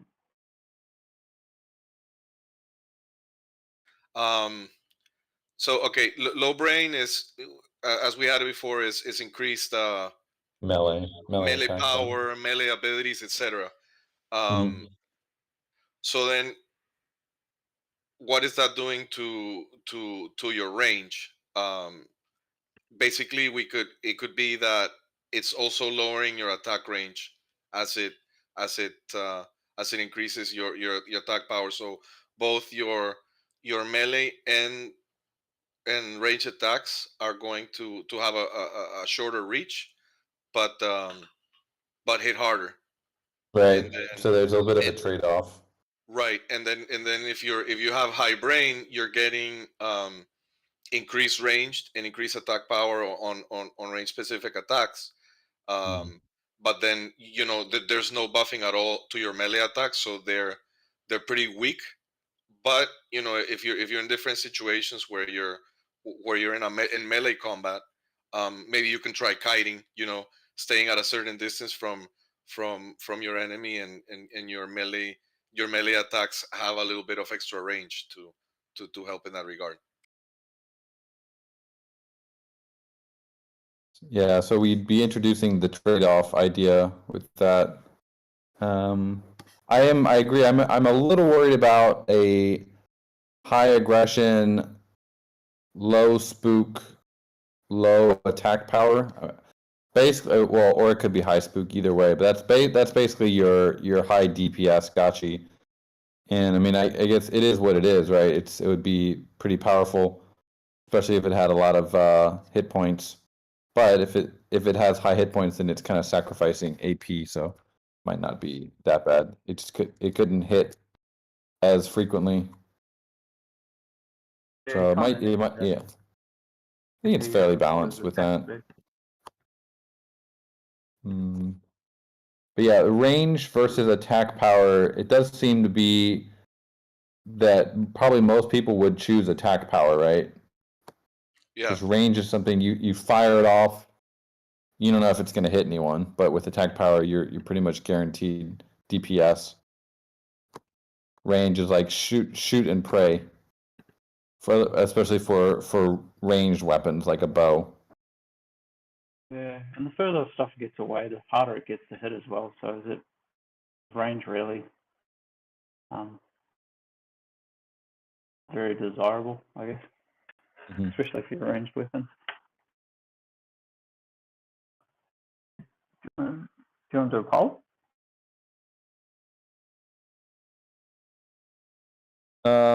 Let's maybe think about a little bit more before a poll. So if we go back to melee power versus ranged power, the main argument against that was that some people's gachis might not be happy with what their gachis are equipped with, right? Like you have a gachi, you're planning to use it for as a portal mage, but it's not necessarily fit for that. Was that the main argument against it? Yeah, like you Yeah. have a character that everywhere it looks and feels and overall the design is like this is going to be a melee character, but lo and behold, it happens to have 100 brain. So what do we do with those cases, or what would happen? Would it be an issue at all? Maybe it wouldn't. I'm not too sure. Well, it's not. Yeah, from a balancing perspective, it's not really an issue. It's more of a kind of it's a market issue, I guess, or like a collector's issue, because you kind of know what you have your gachi ready, but it's not necessarily the stats aren't necessarily exactly what you planned to use it for. But there's no balancing issue. It's just you'd have to like take a suboptimal gachi or switch out your gachi for your main. Or it could be just balanced based on the weapon abilities. Like, okay, so for instance, there will clearly be many high brain portal mages, holding an axe. You could say, even though the axe seems like a melee weapon, we're gonna let it, have both have a melee swing and also a pretty decent range attack. I think that would be a solution for certain of the OG wearables where it's just not gonna match up. Or yeah, I'm don't know too many other examples, but there's like the Dao summoner that's like super high brain.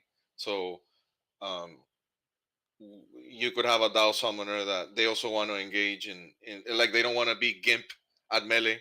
So the diamond could be primarily a ranged weapon, but also have a not so bad melee attack, and then just by doing that,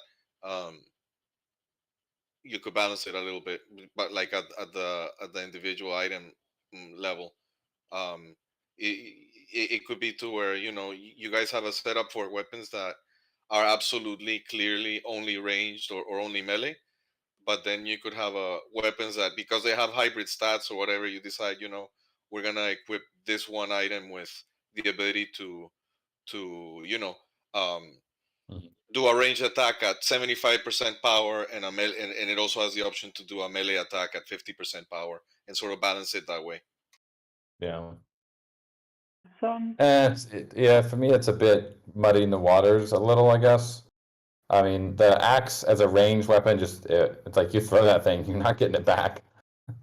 It wouldn't be like it's not a boomerang. It's not really gonna come back to you. Like the Mudge and Diamond, that set would make more sense because that's probably gonna be a ranged item. But yeah, the axe. on diamonds.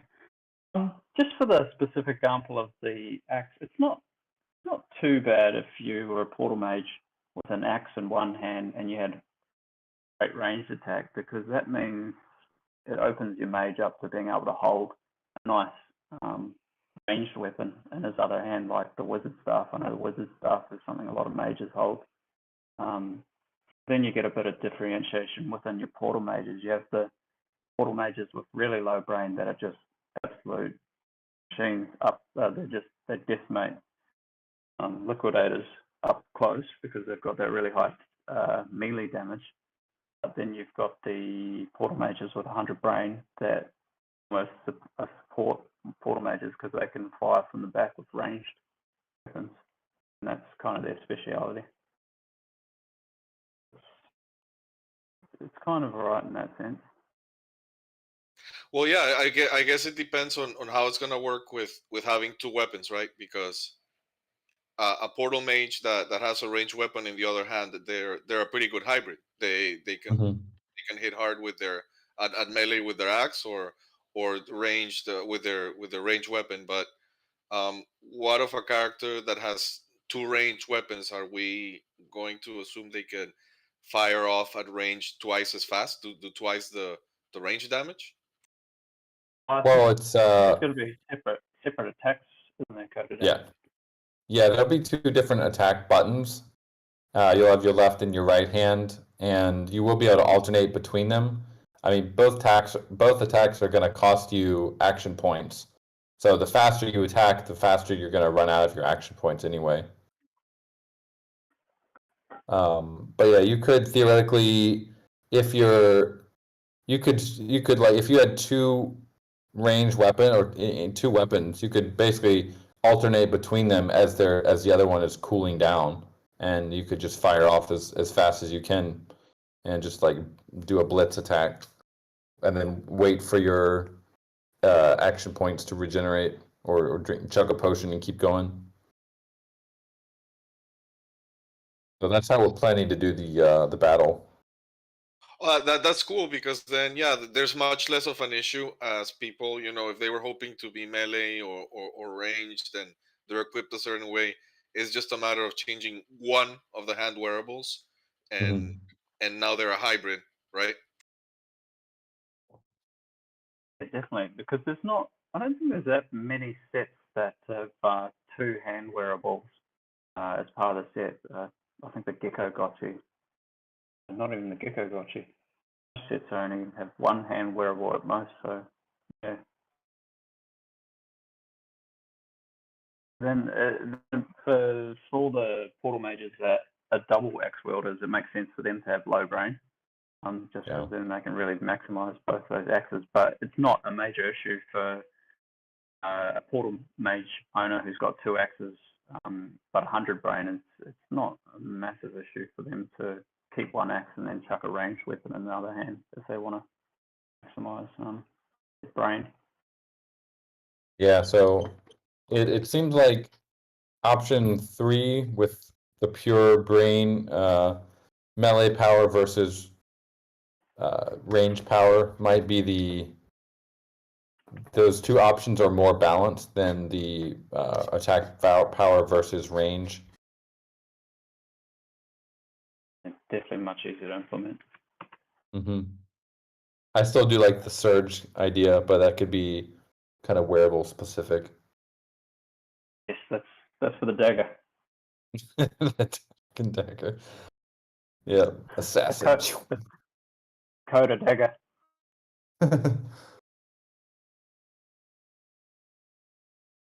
All right, so should we now do a poll? Are we 100% happy with option 3, or would you guys like to do one to compare option 3 versus option 4, or do we have anything else to as far as what to go over for that? But this is really option 5, because it does include progress from last night, etc. So that's realistically more of option 5 that takes option 4 and replaces brain back to what is on option 3. But it's a really new option altogether. Yeah, and defense power. Defense power being kind of interpreted by wearables, although defense power will probably by itself. Obviously, we don't want to have something that's only for wearables, so it'll probably generally give you a little bit of armor, just raw toughness, but it could also we open it up for being interpreted by other wearables later. I'm just going to chuck this in. Okay, I think this is the option 5 one. I'm just going to post it.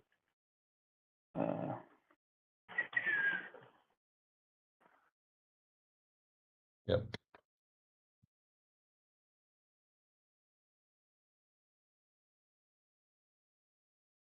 Can you guys I think of really any like other this. games? Any other games that have been balanced by their community in this way? I can't. No, definitely not. This is awesome. You pretty much get a patch notification and then you have to live with it.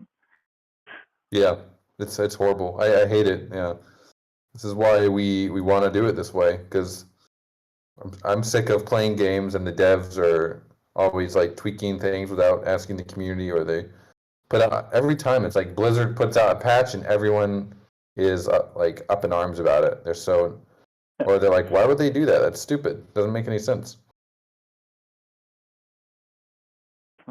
This way we get the community buy-in. The community is kind of, we're all balancing it together.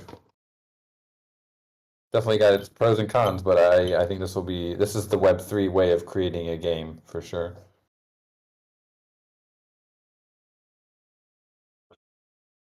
So, all right, we'll go over it one more time here. You got your energy is your HP capacity.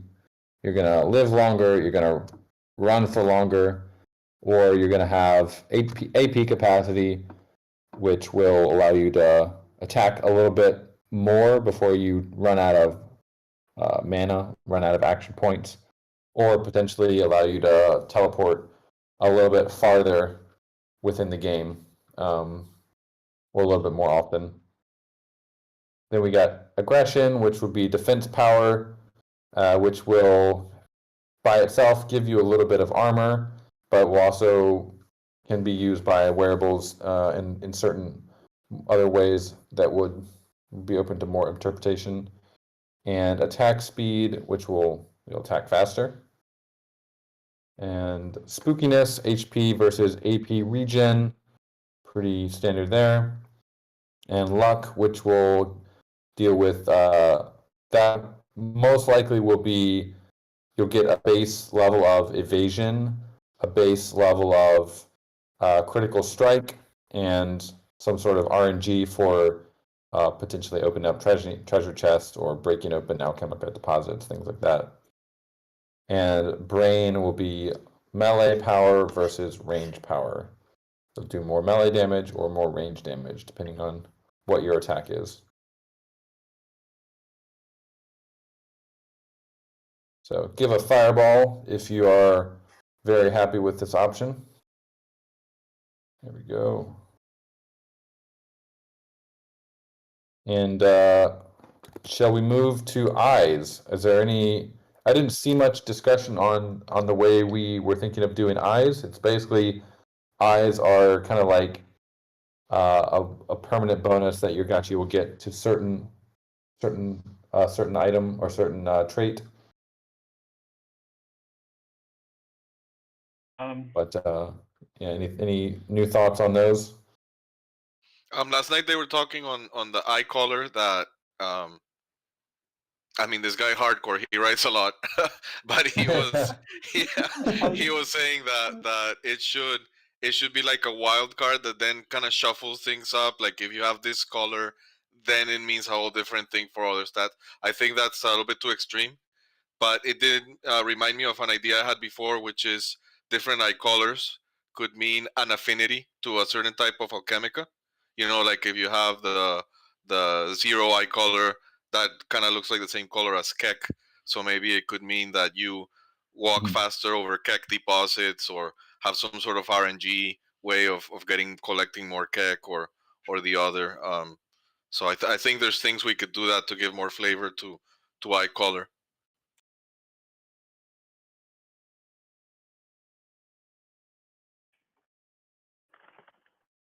Yeah, we played around with some ideas internally of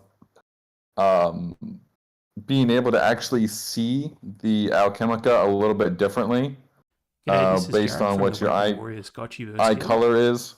and today I'm putting together a video on how to For example, if you had, calculate like you said, you had the like universal blue answer eyes, maybe you can in see alpha a little bit more clearly in the game. But I don't know.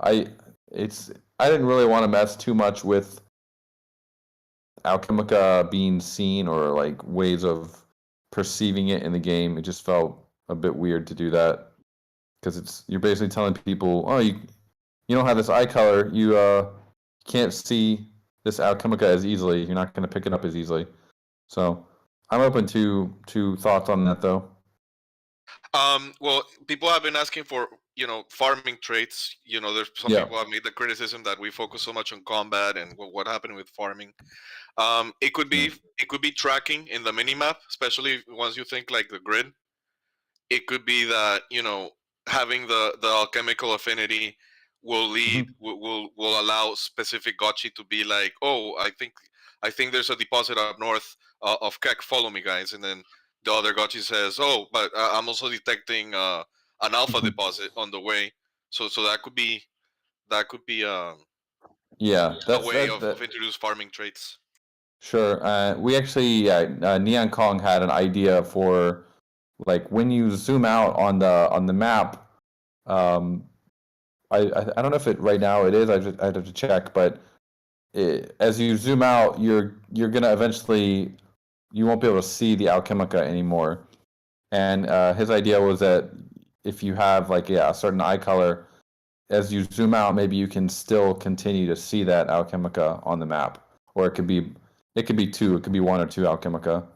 Basically, you can see FUD and Keck versus someone who can see Alpha and FOMO. And that could be like the mini map. You could also have it on the mini map as well. It would give a wildly different experience of the game to people with different eyes, which is pretty interesting. I think there's definitely merit in exploring that option. Yeah, it's a different farming experience. It gives people motivation to own more than one Gotchi with different eye colors.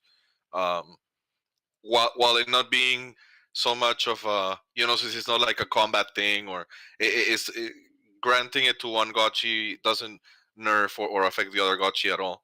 I mean, unless people start into, well, this Gotchi gets to see the Keck that's the most OP, and I can only see FOMO or FUD, etc. Yeah. Yeah, I'm thinking back to what our conversation was on that. One of the interesting things is that when the Alchemica is actually on its own Alchemica, like if you have FUD on a part, like a deposit of FUD, it's kind of hard to see it. So one idea that I was thinking is we could make it more distinct. Like it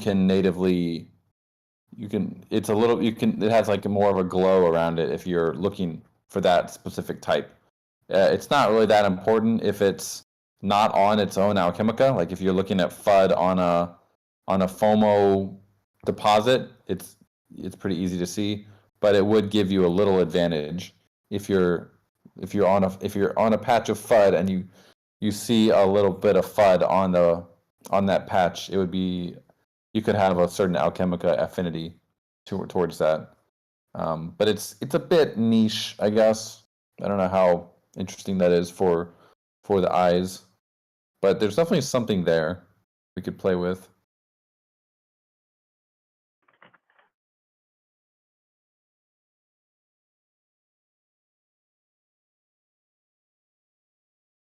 Because currently the eye shapes, I'm going to go open up chapter 2 here. Eye color, I guess, is what we're talking more about. Yeah, eye color. Yeah. From memory, wasn't the consensus was we weren't too about using it to balance handling and vision. Is that right? Yeah, because like especially if we're making brain to determine whether you're ranged or melee, the inertia is going to be very important. If you're melee, you want low inertia to be able to chase and focus on an enemy. Otherwise, you can't hit them. And then if you're a ranged character, you want to have the farthest out range, So it's kind of like a bad UX, having so many. I mean, inevitably you're gonna have several Gotchi that have the opposite eye color that they want, whether they're a melee or ranged Yeah. character. It's something that's just going to be too hard to change. Exactly, and you can't change it. So it sucks if you have all the other stats and wearables and everything else aligned, but your eye color is the opposite of what you would want for your archetype. Yeah. So do we even want handling in the game? So right now we haven't really mentioned it, but beyond this. I don't really like it. Yeah, that's just me. It just seems too much like a driving simulator then. It'd be fine. Maybe we can have a special mode where a racing mode or something.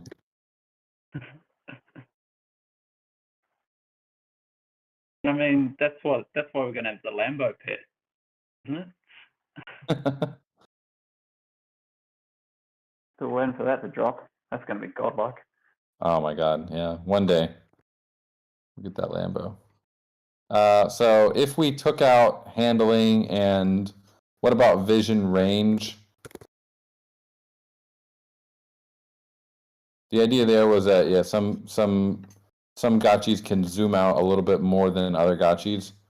But again, it was if we have better ideas as a community, we don't think that's what Gachis would, we don't want to have like blinders on our Gachis, then we could consider removing that as well. Quincy here brings up an idea we had. We did discuss this idea of eye color or eye shape influencing your spillage. And like if you use this Gotchi to drain this reservoir, the spillover would be a little bit lower, or you would collect more of it directly. And again, I just thought that was like, you're literally born with these eyes and you can't do anything about them. It seemed to me like people would not want that because you're basically saying this Gotchi is literally better at, just because of its nature. It's more skilled as a reservoir drainer than this other Gotchi. I mean, I'm open to hearing discussion on that. It's definitely an interesting idea. It just felt a little bit too pay to win, I guess. Like if you want to do this, you want to make this your profession. There's no strategy, right? It's more just like, all right, I'm gonna get the Gotchi with the purple eyes. It makes sense because it's gonna give me lower spillover. There's no strategy really involved with that.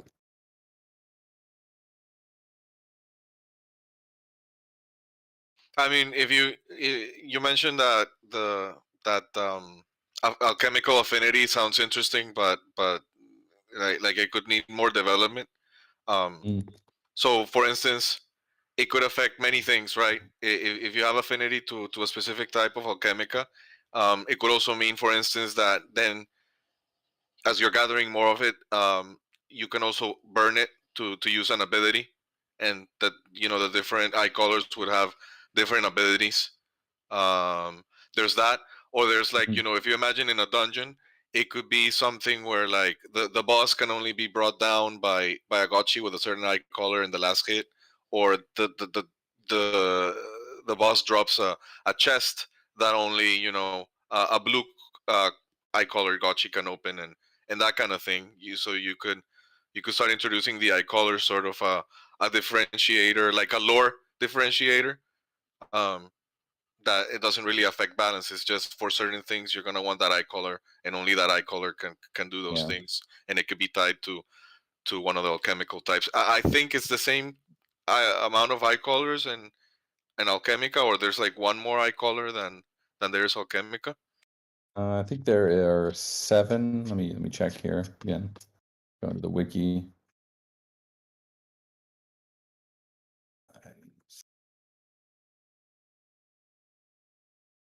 anyone remembers, I think it's is it the eyes page or eye color page?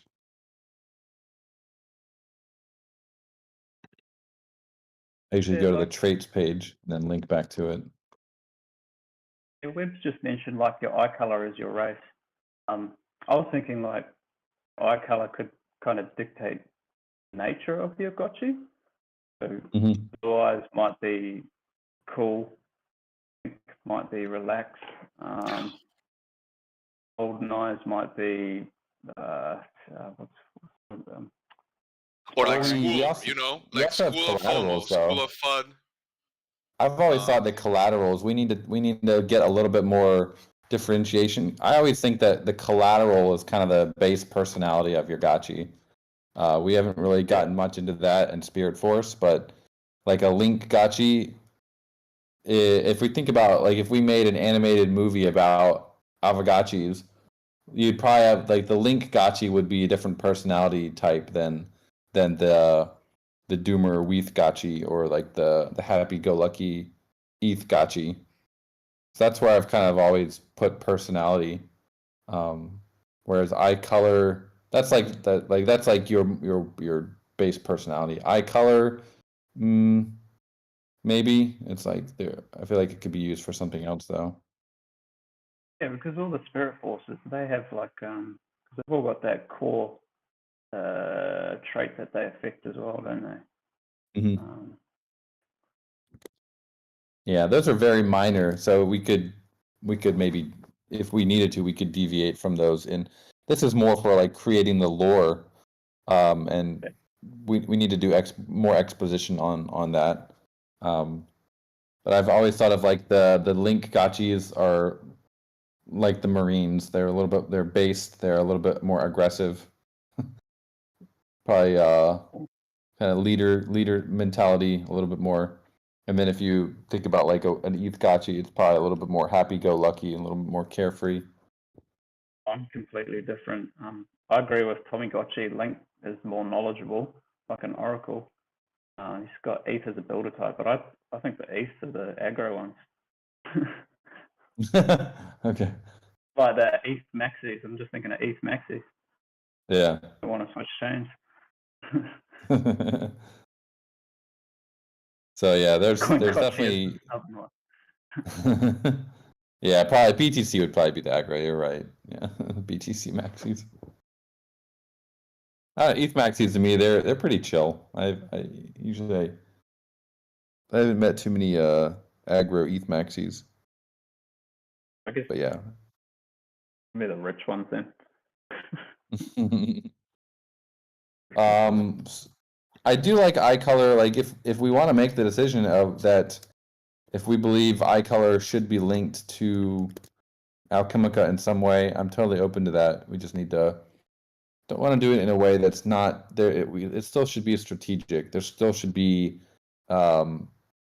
give and take with making decisions based on like there should not be a pure meta like, oh, you have this eye color, so therefore you're always gonna have better spillover from reservoirs.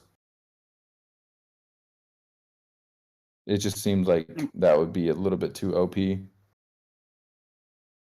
mean, if it was purely cosmetic, because eye shape and eye color has always been pretty purely cosmetic, just me. I don't know, maybe you get cosmetic benefits from the different eye colors. You might have access to certain tile color palettes or something.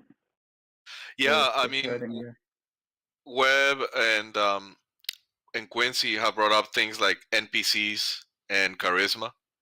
I think they could play a huge role in the lore. You know, like you could have different NPCs that they're like, oh, the school of Keck, and they're all, you know, they only accept gotchis with, you know, pink or orange eyes, etc.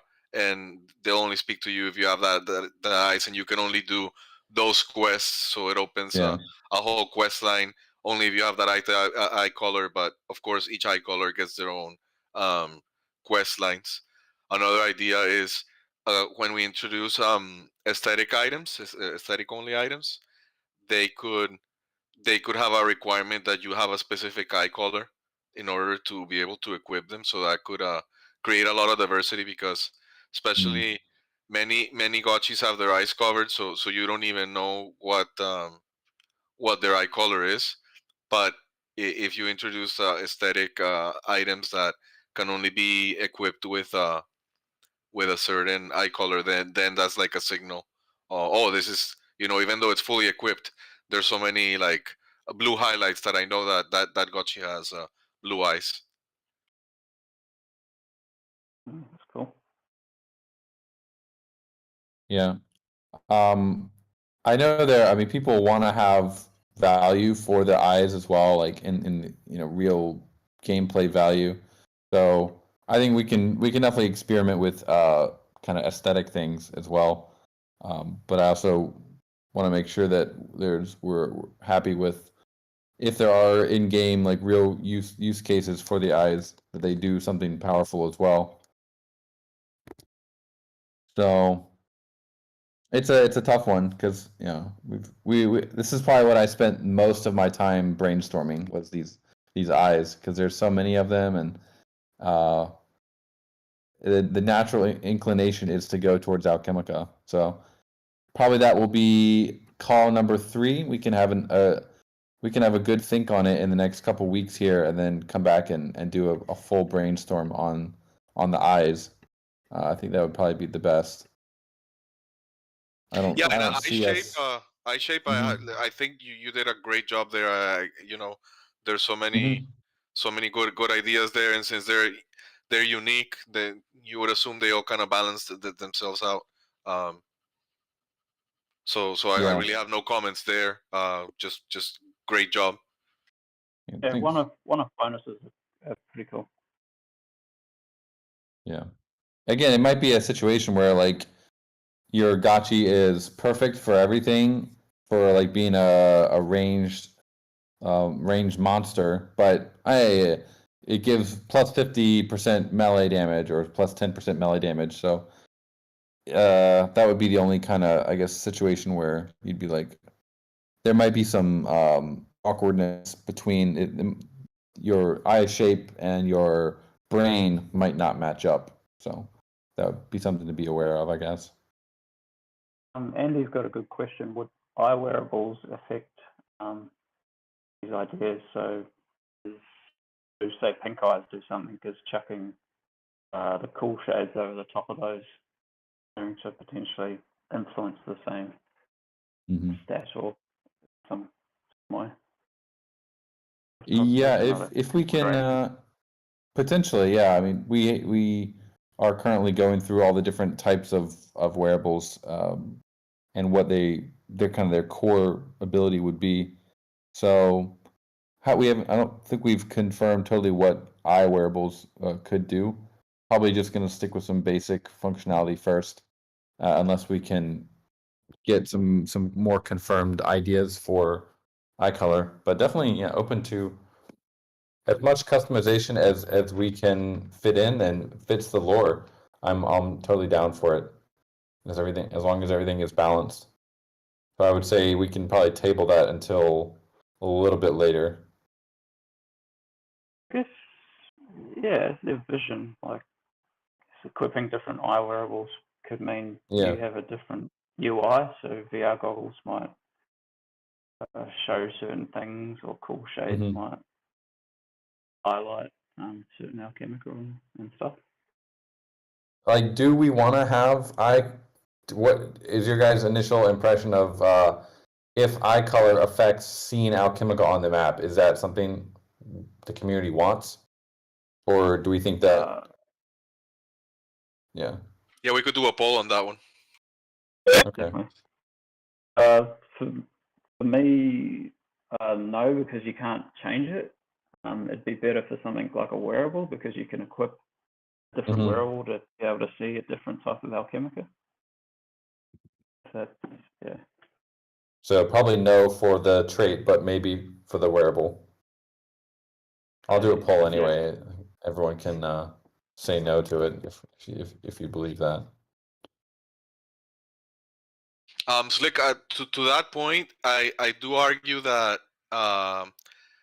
it's good for the economy because if your Gotchi is good at detecting one kind of alchemica and mine another, that only incentivizes A, teamwork, and B, it kind of motivates me to say, hey, let me also get my own keck detecting Gotchi and my own of all types. So that incentivizes holding different kinds of Gotchi for different kind of farming. So I think that's great for the economy, and it's not necessarily a bad thing. Um, It, that it's fixed to the eye color. Even though you can't change the eye color, you can definitely aim to having more than one Gotchi. yeah, or hook up with somebody with a Gotchi that can see. And it's like it can't be. It wouldn't be something that you can't see it. It would just make it more visible in some way, which is yet to be determined how we would do that. But it's not like not having that eye color means you wouldn't be able to see the Alchemica. It would just be we would have like the way we were initially thinking of it is we have 7 eye colors, and so probably the mythical eyes, the pink and the green, would give you. I mean, they're more mythical, so they're more powerful, and they would give you maybe access to 3.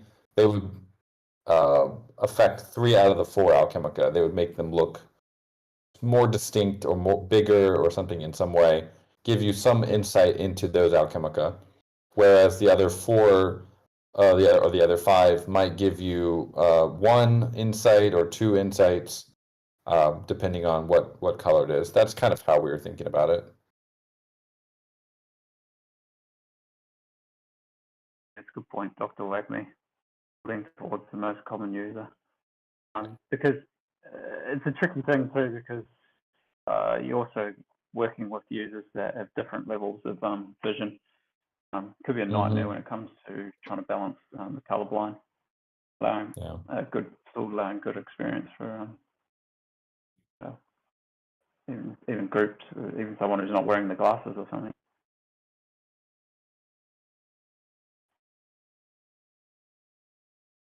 One idea about that was there are going to be multiple shapes, multiple sizes of Alchemica. So you'll kind of know how big this deposit is going to be. It's going to be small, medium, or large, but you're not going to know exactly the size of like the exact number. We're not going to be displaying that on the UI, and so that was one example of what this eye color trait could do. It could tell you, oh, this is exactly how much you have in this deposit. Okay, and the same for showing how much Alchemica a liquidator or a Gotchi might have. If you've got a mist pink eye, you might be able to see how much Alchemica a liquidator's got inside of it. Mm-hmm. Yeah, it could show potentially something like that. I guess for just when you're just cruising around, just searching for Alchemica to pick up, you've also got the option of displaying it on the mini map as well. Like nearby deposits, eye color can do that too. Yeah, so displaying exact amounts and displaying them on the mini map, and potentially displaying them as you zoom out.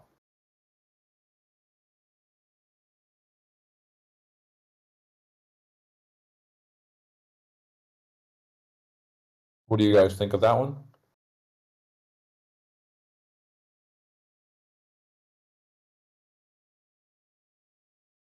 So yeah, the colorblind issue, we were able to solve that on the Gotchiverse site. That should be something. It should be fairly trivial to solve that on in the actual game. Wouldn't worry too much about that. Yeah, that's good. I remember once I was playing a board game and like 2 people out of the bunch were colorblind and like they really couldn't play it. It was like a Risk or something, and they just couldn't play. Like they kept asking, "What color is this?" And I was just shocked. Like seriously, you can't.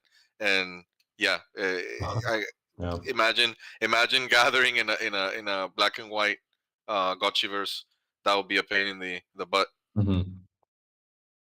Yeah, for sure. There was something even in the options. Coyote rolled out a colorblind option. Yeah, in option 2, I think we added that. Yeah.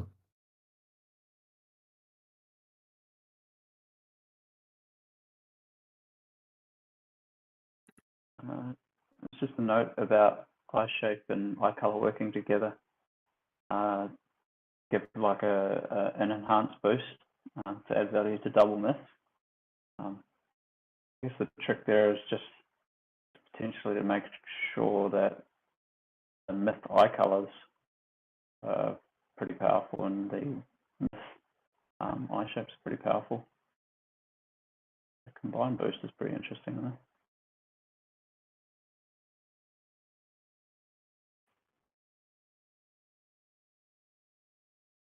You maybe on the mirror board, can we, if you haven't already, maybe add all the ideas we've gone over here, and then we can continue this brainstorm kind of offline, kind of give it a week or two to percolate.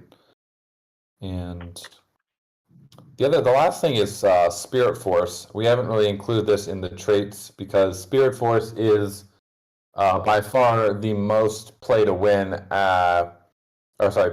aspect. So if you give a tangible bonus to Spirit Force, then you're gonna basically get people chucking huge amounts of money into their Aavegotchi Spirit Force, which is cool, but it would be very pay to win. So that's why we haven't really. It's always been a tricky thing to give real utility to that because it is so pay to win, and it also doesn't really directly benefit the ecosystem in any way. Like locking a 1,000 Aave into your Gachi is cool, but it doesn't really provide anything for Aavegotchi ecosystem. So that's why it's always been kind of it's a fun aspect of the game. It's literally a DeFi NFT, but we haven't really done much beyond that because it is such kind of a pay to win mechanic.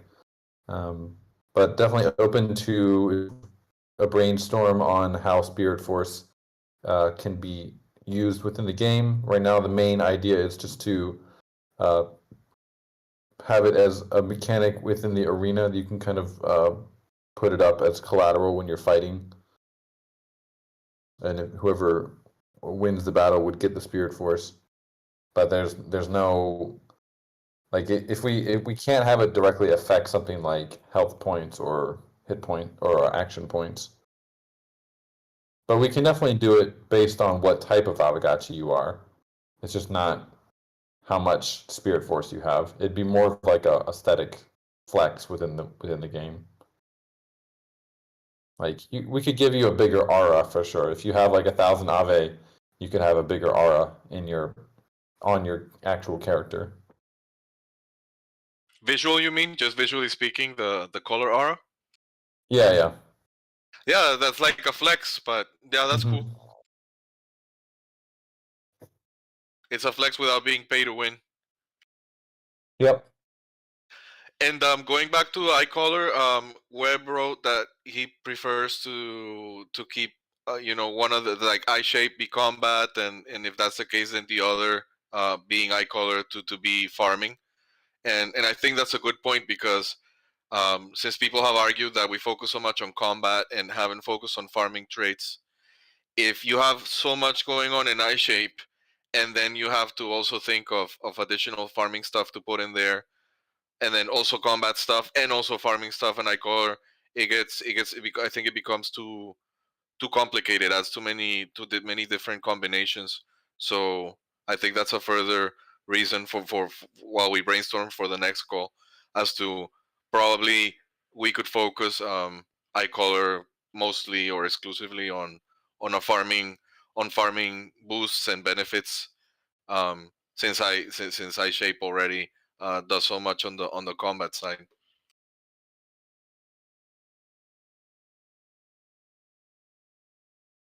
So I kind of got that. What are you saying?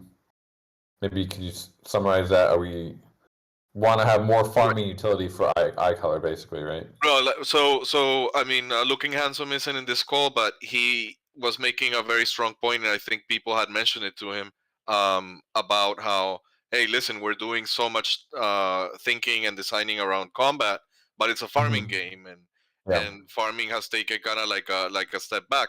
So that being the case, and also being the case that eye shape has already introduced so many different, mostly combat based traits, I'm just saying that it's probably fine and probably desirable to focus on only giving farming effects to eye color, just to not make just to not complicate things so much on the combat side and continuing to neglect the farming side. Got it. That's cool. So like each eye shape or eye color might just have one unique thing it does with farming related things. So pink eye might slightly reduce build rate for harvesters or something. Yeah, I mean, is that something you guys think is interesting? Because it's an idea we batted it around for a little bit, but ultimately felt like it was a bit. There's no real strategy. It's pure. It's just like a pure buff. Like this Gachi for this, for example, there's 4 types of reservoirs, so it could be this Gachi, and there's an altar. So this Gachi just earns more directly into its pocket because it has this certain eye color. The good thing about it, though, is since you have to think so much in the design as of guilds, extracting so much and selling, etc., right? The good thing about it is that if you create farming or like yielding experiences that can only be done with a certain eye color, that means that experience can yield a little bit more and be more valuable, like more worthwhile to somebody's time, like a quest or opening a deposit or killing a certain NPC. If only they can do it, then you can give out more reward for that one activity. Since only a certain amount of the population can do it, and not every single is not available to every single gotchi. So I think that's also an interesting avenue to be able to create quests or daily quests or NPCs, if only gotchis of a certain, or maybe even collateral, but kind of like limiting who can access this yield. Then you can make the activity give more yield than an activity that is open to everybody, like the alchemica on the floor, and that's why we have to start sub penny, etc.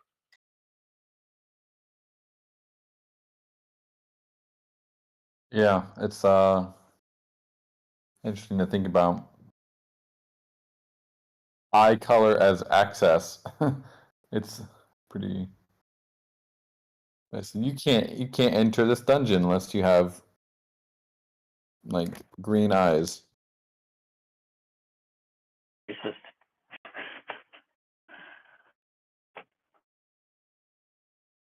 I like the scene though. I like I'm open to we almost published the idea of seeing Alchemica differently with the different eye color. Ultimately though, it just felt like it wasn't that strong of a trait. And it was a bit, again, it didn't introduce that much new strategy, but maybe we didn't introduce it in the right way.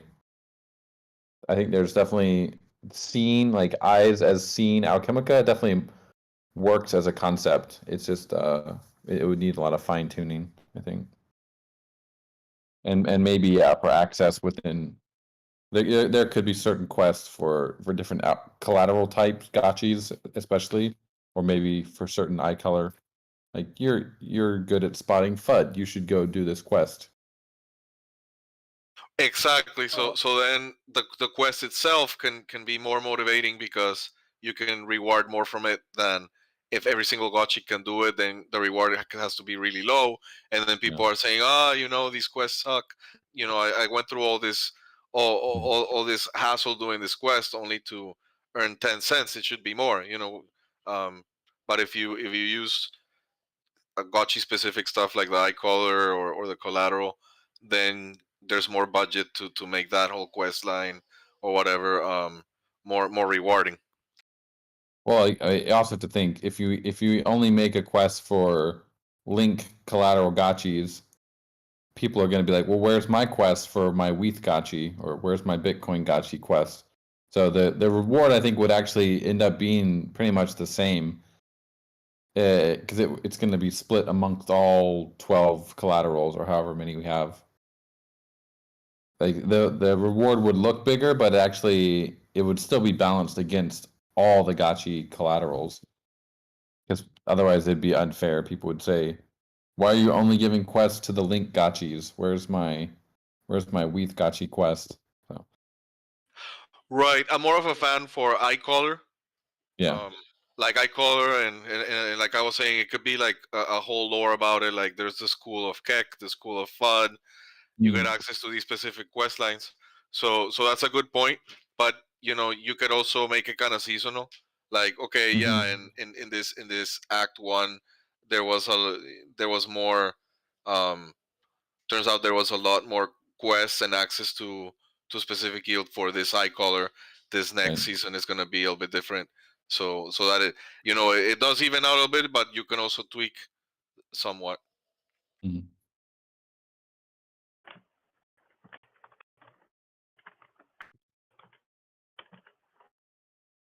But yeah, I think we definitely have a lot of room to like sleep on it for us another call for the eye colors. But this going back to this option number 5 on the combat traits, this is the most like solid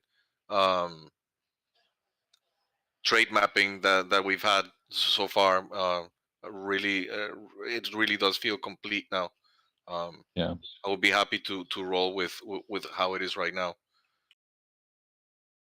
So I'll make a final little poll here. Should we send this to do we want to wait for eye color, or do we want to get this? I get the better, but just for because so people aren't making incorrect market decisions.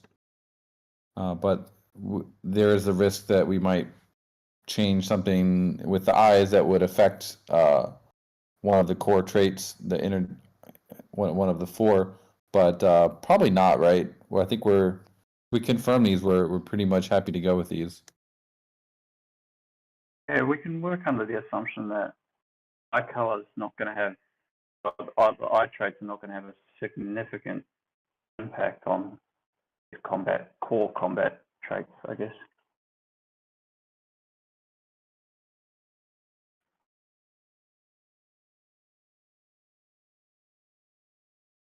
Yeah, eye color is going to be controversial. Yeah, I mean, if we roll with eye color as it is right now, you're gonna have some sort of broken archetypes. If they aren't the ideal melee character, but they have 0 eye color, or if they're the ideal range character, but they have mythical green eye color, that would kind of mess up their whole scheme. Yeah. If we do a sig prop, yeah, we'll make it clear that eye color and eye shape, I guess, is unlikely to be. It's also being assessed, I guess.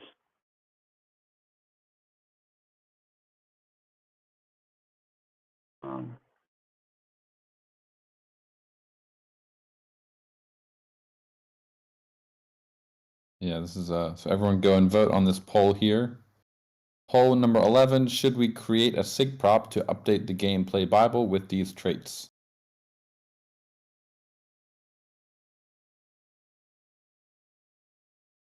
Looks like the Mudge and Diamonds are coming in. Cool, guys. Very exciting. Back to eye colors and quests dishing out different rewards with different eye colors. Grid's just mentioned that they have monthly rolls and boosts in other games where they eventually balance out all the different types. I kind of see like daily quests being something that would kind of help balance out the things. So one day you might have blue-eyed Gachis need to go talk to this person for blood or something, and then the next day it might be an East Gotchi. Pink eyes has to go do something. Just those little side quests and stuff, I guess, a daily quest.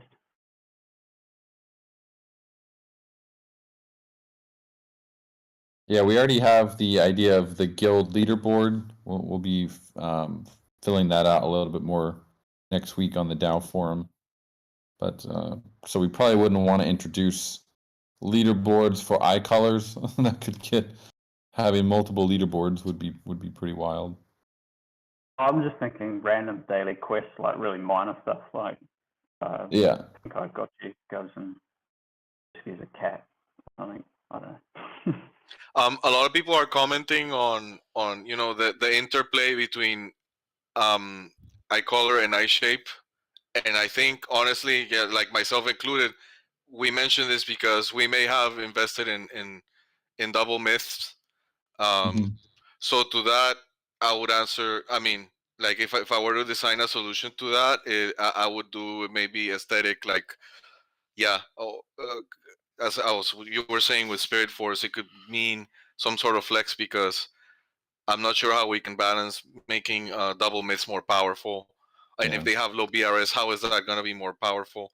Like I personally can't think of a way, even though I understand that we do want double myths having a value. So I think giving them a flex more so than they could have a mini version of the godlike auras, for instance, so that way they stand out and people want to be near them even if they have low BRS. Right. But I don't. What do you think, Dan? I personally don't think being sensible how you can empower double myths while keeping things balanced and not being another way of pay to win.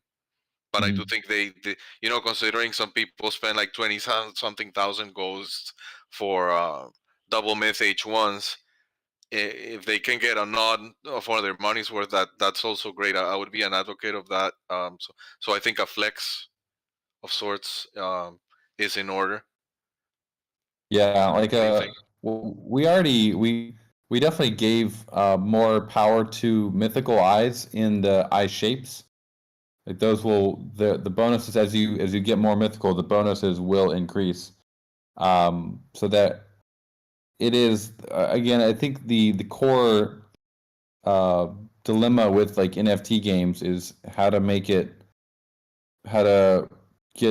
investors in those certain very very rare items like a better experience within the game without making the game overly pay to win. And I don't think there's really any way to fix that tension without going purely the aesthetic side. So I'm okay with giving moderate benefits to the double myth or the myth eyes, but yeah, we can't go overboard for sure.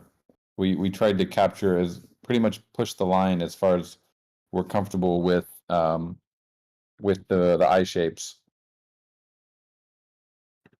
But I definitely could do some really cool aesthetic flexes. That's really where the value is. This like aesthetic flexing has no limits on how hard you can flex. So that's really they what could get a special emote.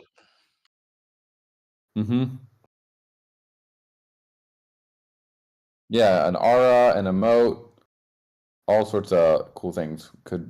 But then we should ask, like, is it only the mythical eyes that get an aura, or do the blue eye guys get one? Do the purple eyes, do they have an aura?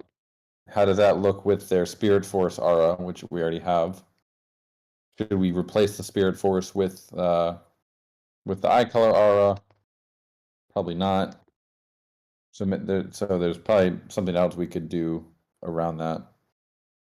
Well, yeah, it's like when in the post you made about figuring out the value of Alchemica, how it's good to go with what the market has priced in. So the market has priced in a huge value for double myths. Yeah. So I would keep it to just the double miss, and Yeah. to make it flashy enough. And if it's like an emote, then it could be super flashy. It could even have a cooldown, kind of like most of the map goes up in a flash like fireworks or whatever, and it's because the double myth Gotchi's doing it, but then it has a cooldown because you don't want them spamming it all the time. But it could be a big flex like that, like fireworks or whatever. Yeah, like a big signal. Come over here, guys. Gather around me and be a good leader, Gotchi. Yeah. Holy light shines down from the heavens on your double myth. How about we have it so you can do a freeze. Every Gotchi around you freezes for 10 seconds. I'm kidding, but The elephant in the room. That would be a is super laser eyes. powerful crowd control, actually. yeah. Yeah, maybe there's for sure that we can do some cool emotes and things like that. I guess you can. Could have like a trail of sparkles following you, as well as the glow aura, maybe different auras. Yeah, if it's like aesthetic, but we do want some utility.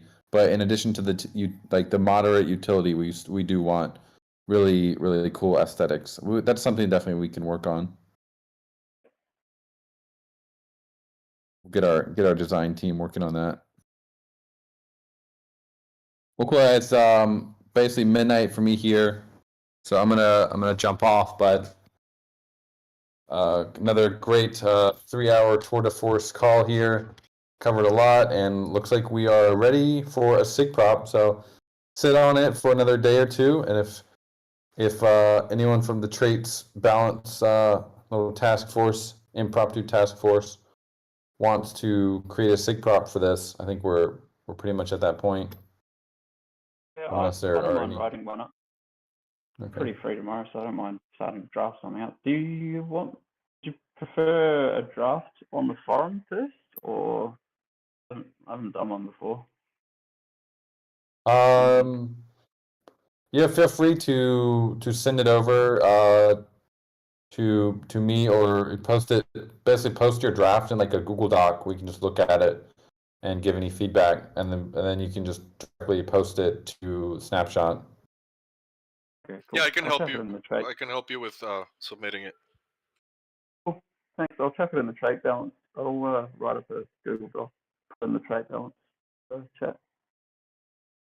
All right, Coder Dan, thanks so much. This is another amazing call, and thanks, guys. Thank you. Get some I rest. know there's some people still might have some ideas, but feel like we can continue going over them in the traits balancing. If you aren't already in that thread, definitely jump in there, continue the conversation there, especially about eye colors. So thanks everyone. Have a nice Sunday. See you. Bye. Hey.